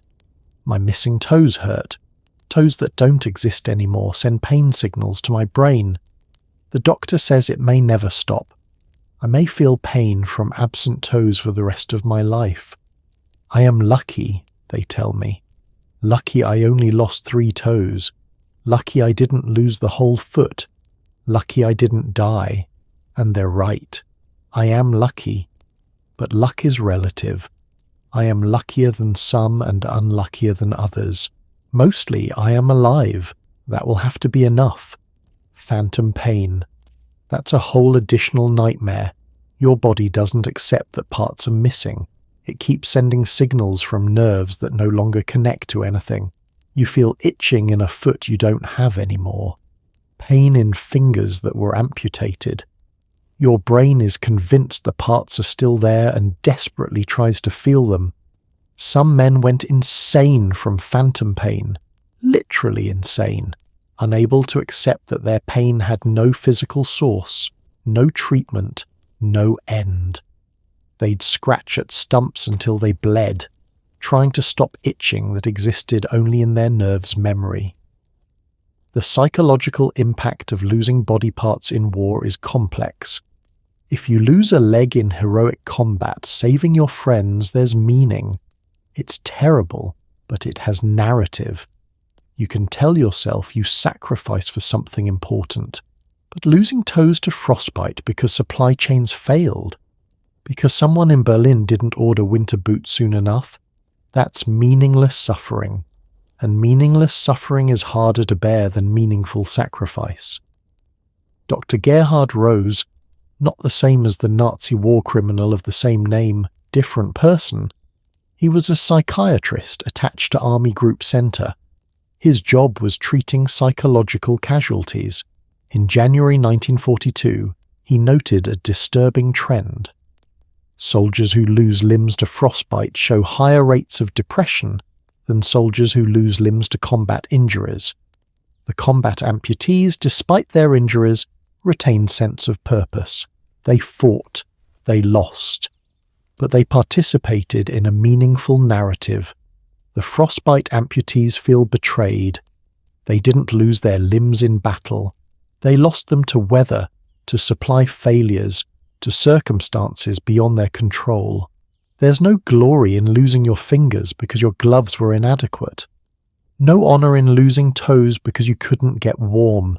These men struggle with anger, at leadership, at the system, at fate. And that anger has nowhere to go. You can't fight winter. You can't shoot cold. The enemy that destroyed them is impersonal, omnipresent, unstoppable. This creates psychological wounds that may never heal. Never heal. That's the phrase that keeps appearing in medical reports. Never heal. Physically, psychologically, never returning to who you were before. And the doctors and medics treating these casualties, they were traumatized too. They weren't supposed to be. Medical personnel are supposed to maintain professional distance. But when you're amputating dozens of toes per day from boys barely out of adolescence, when you're watching preventable injuries destroy lives, when you have neither adequate anesthetic nor adequate facilities nor adequate time, you break. Some doctors maintained dark humor as coping mechanism.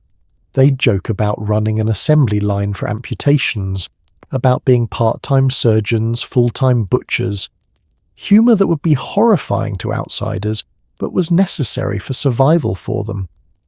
Others withdrew emotionally, became cold, distant, clinical, treated patients as medical problems rather than people because treating them as people hurt too much. One medic described it as turning off the empathy switch, still doing the job, still competent but disconnected, protecting yourself by not feeling, and some broke completely. There are reports of medical officers suffering nervous breakdowns, unable to perform duties, sent back to Germany for psychological treatment.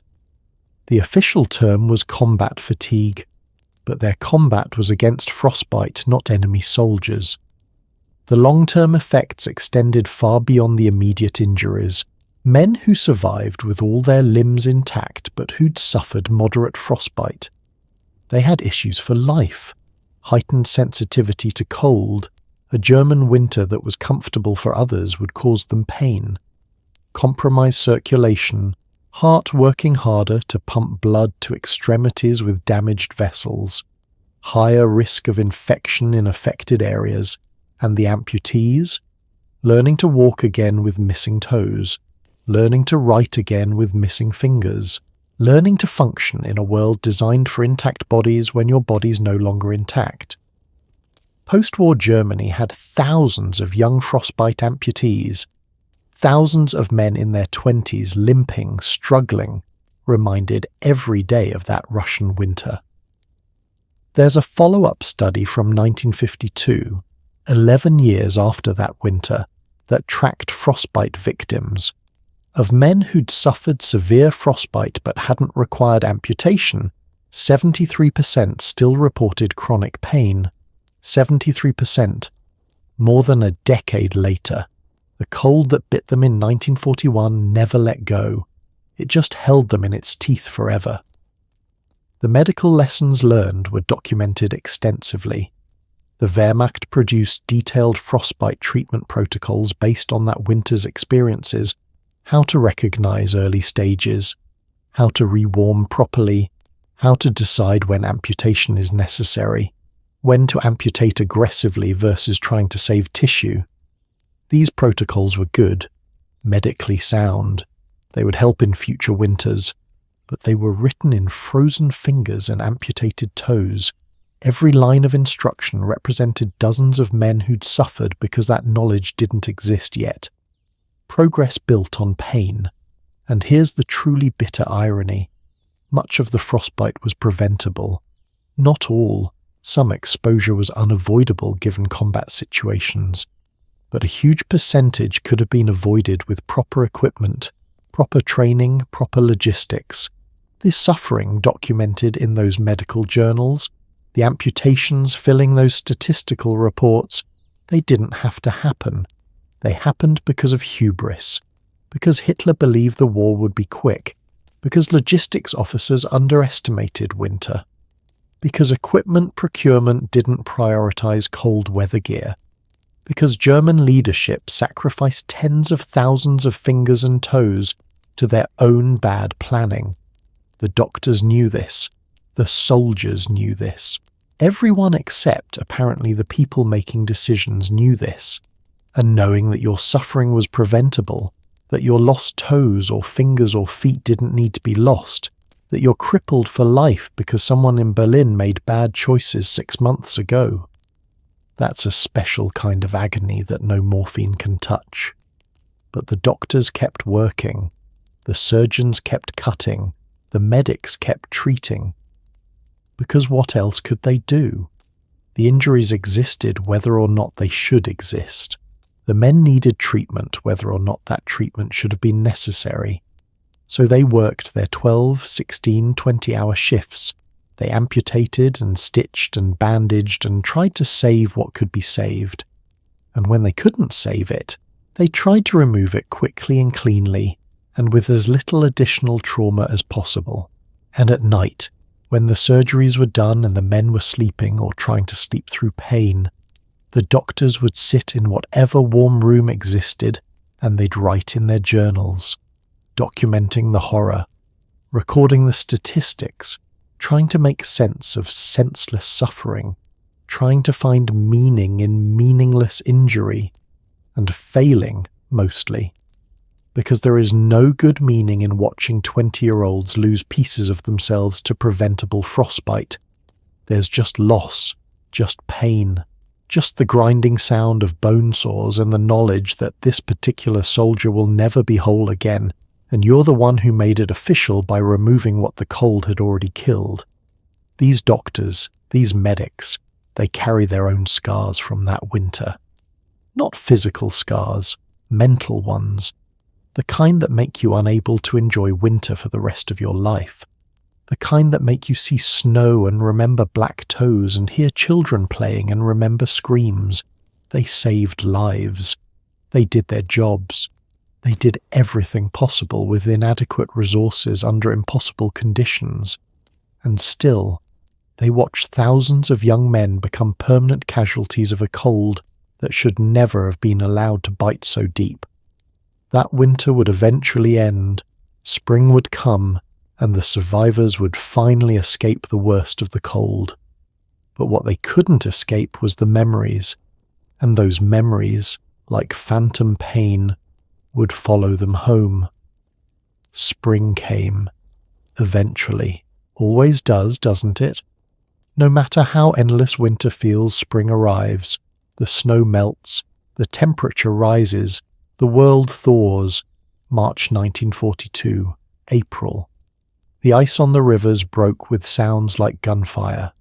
The frozen ground turned to mud, that same Rasputitsa mud that had stopped the German advance in autumn, now making retreat equally impossible. The trees budded, birds returned, life reasserted itself, and the bodies appeared. Thousands of them, tens of thousands, revealed by melting snow like secrets the earth could no longer keep. Bodies in foxholes where men had frozen at their posts. Bodies scattered across fields where soldiers had collapsed during retreats. Bodies in destroyed vehicles, in collapsed bunkers, in forests where men had wandered in hypothermic delirium.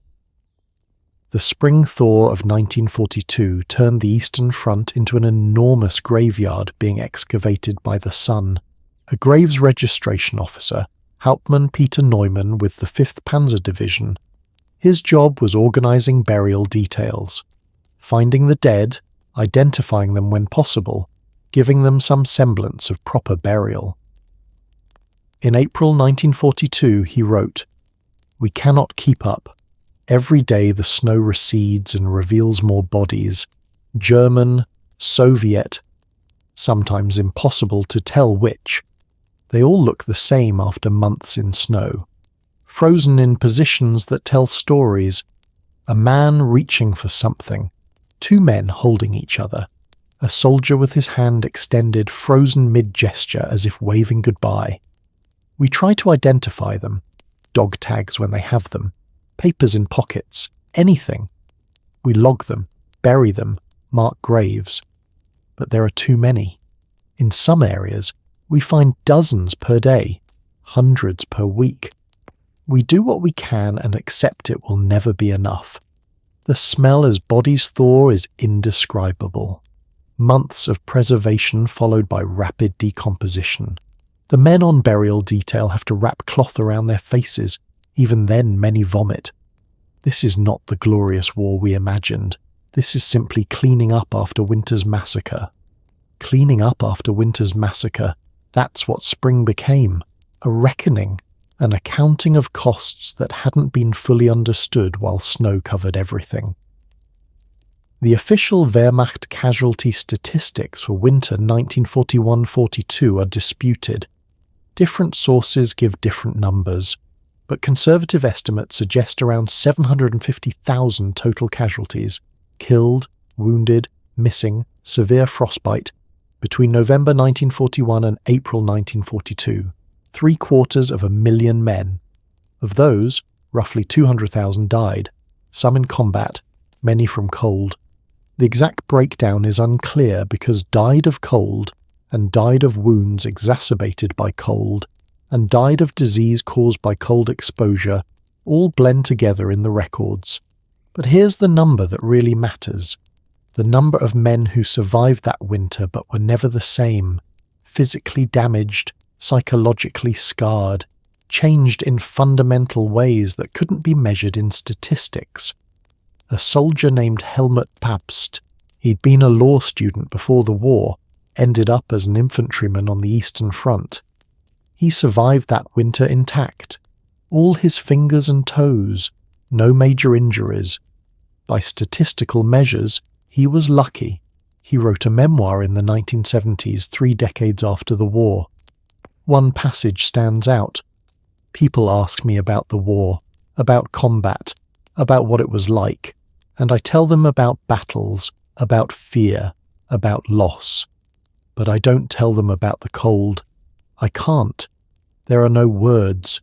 How do you explain to someone who's never been truly cold what it's like to be so cold that you'd trade a year of your life for 5 minutes of warmth? How do you explain the moment when you realize your body's shutting down and there's nothing you can do about it? How do you explain watching friends die not from bullets, but from simply sitting down? I came home. I married, had children, built a career, had a good life by most measures.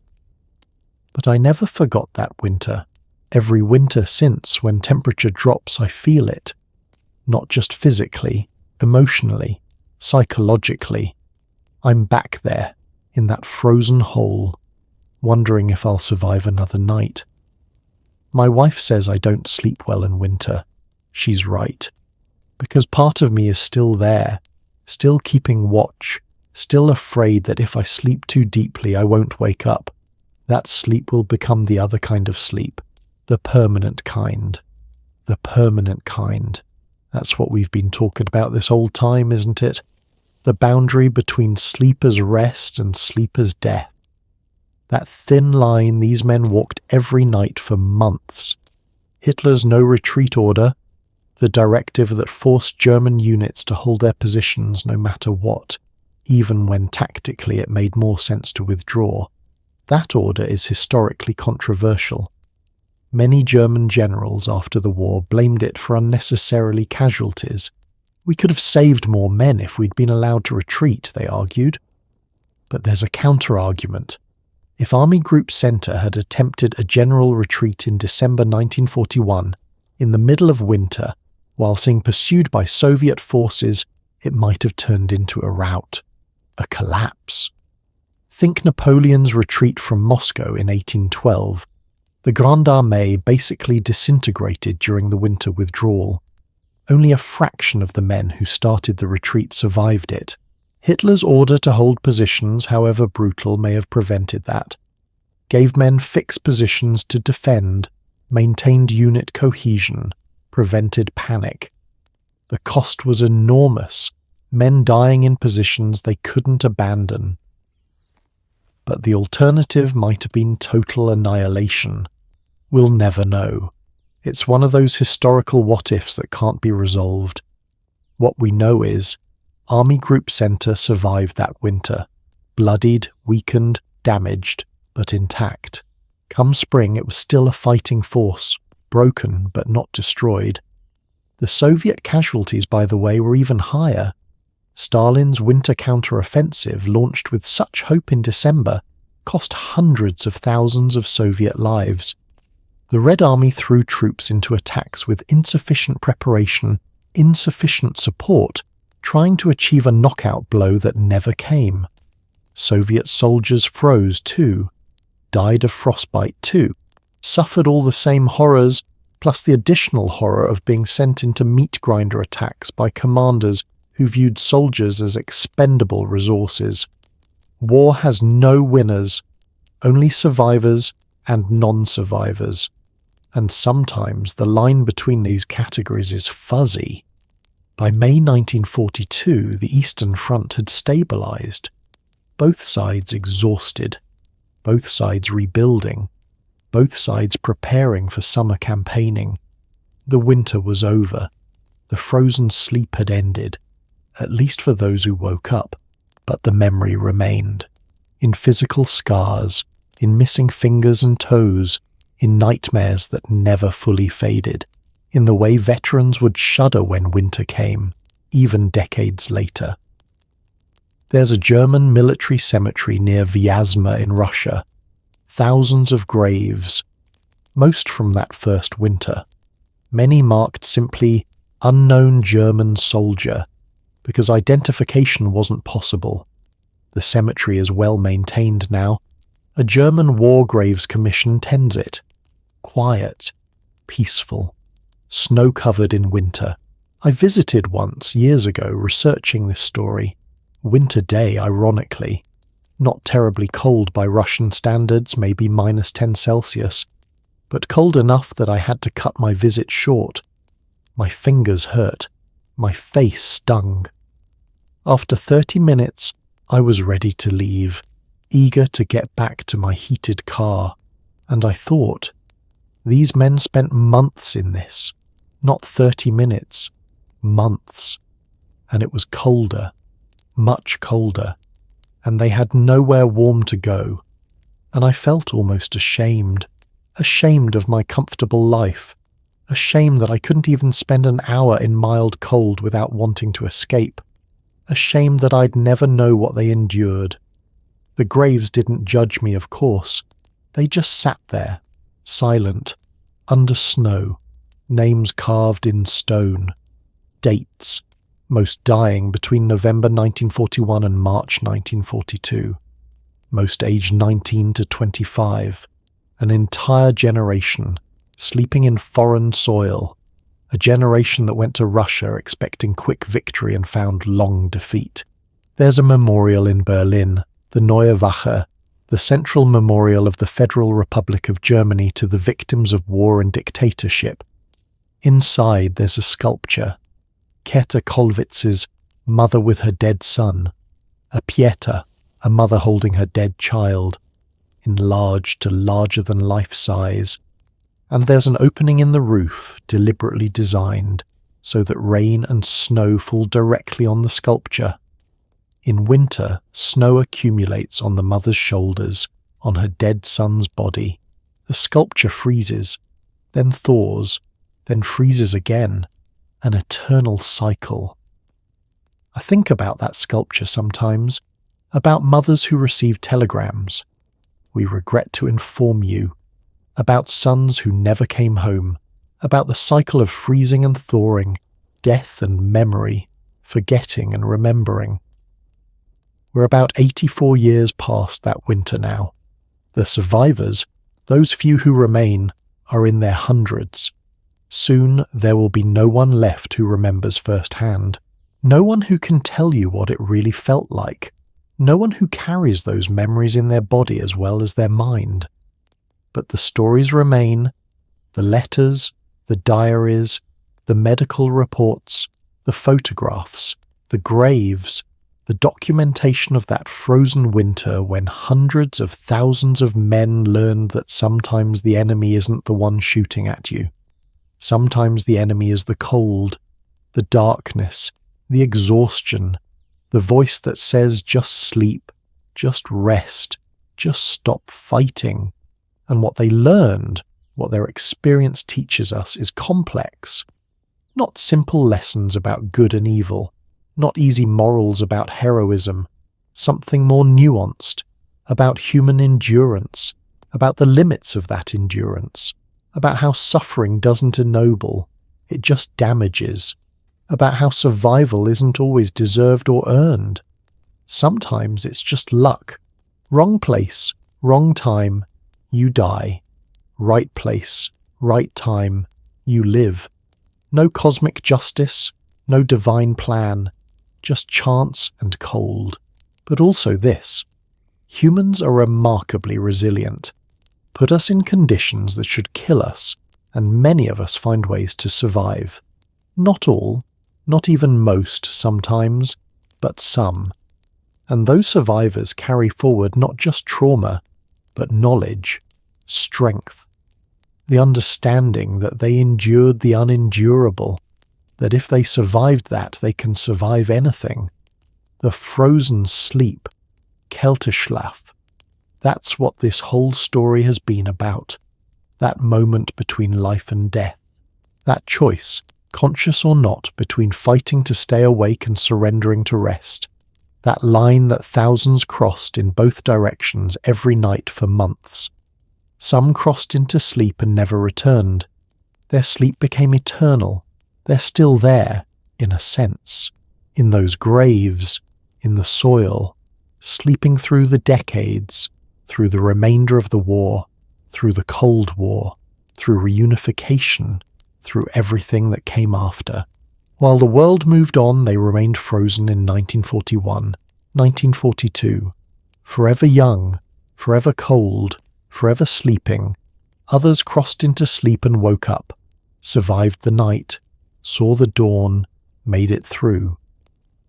Those men came home, or most of them did eventually, and they had to figure out how to live with the memory of that winter, how to explain to people who'd never been that cold what it was like, how to hold babies with fingers that had no feeling, how to work jobs when winter mornings triggered flashbacks, how to sleep soundly when sleep had once been a form of death.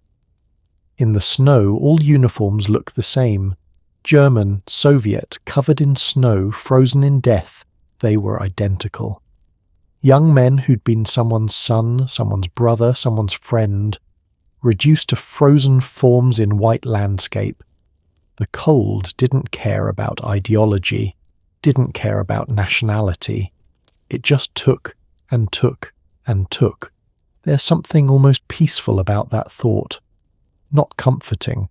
Peace isn't comfort, but peaceful in the sense of equalizing. In death by winter, there are no enemies, no sides, just humans who got cold and died, just bodies waiting for spring, just silence and snow and the endless sleep.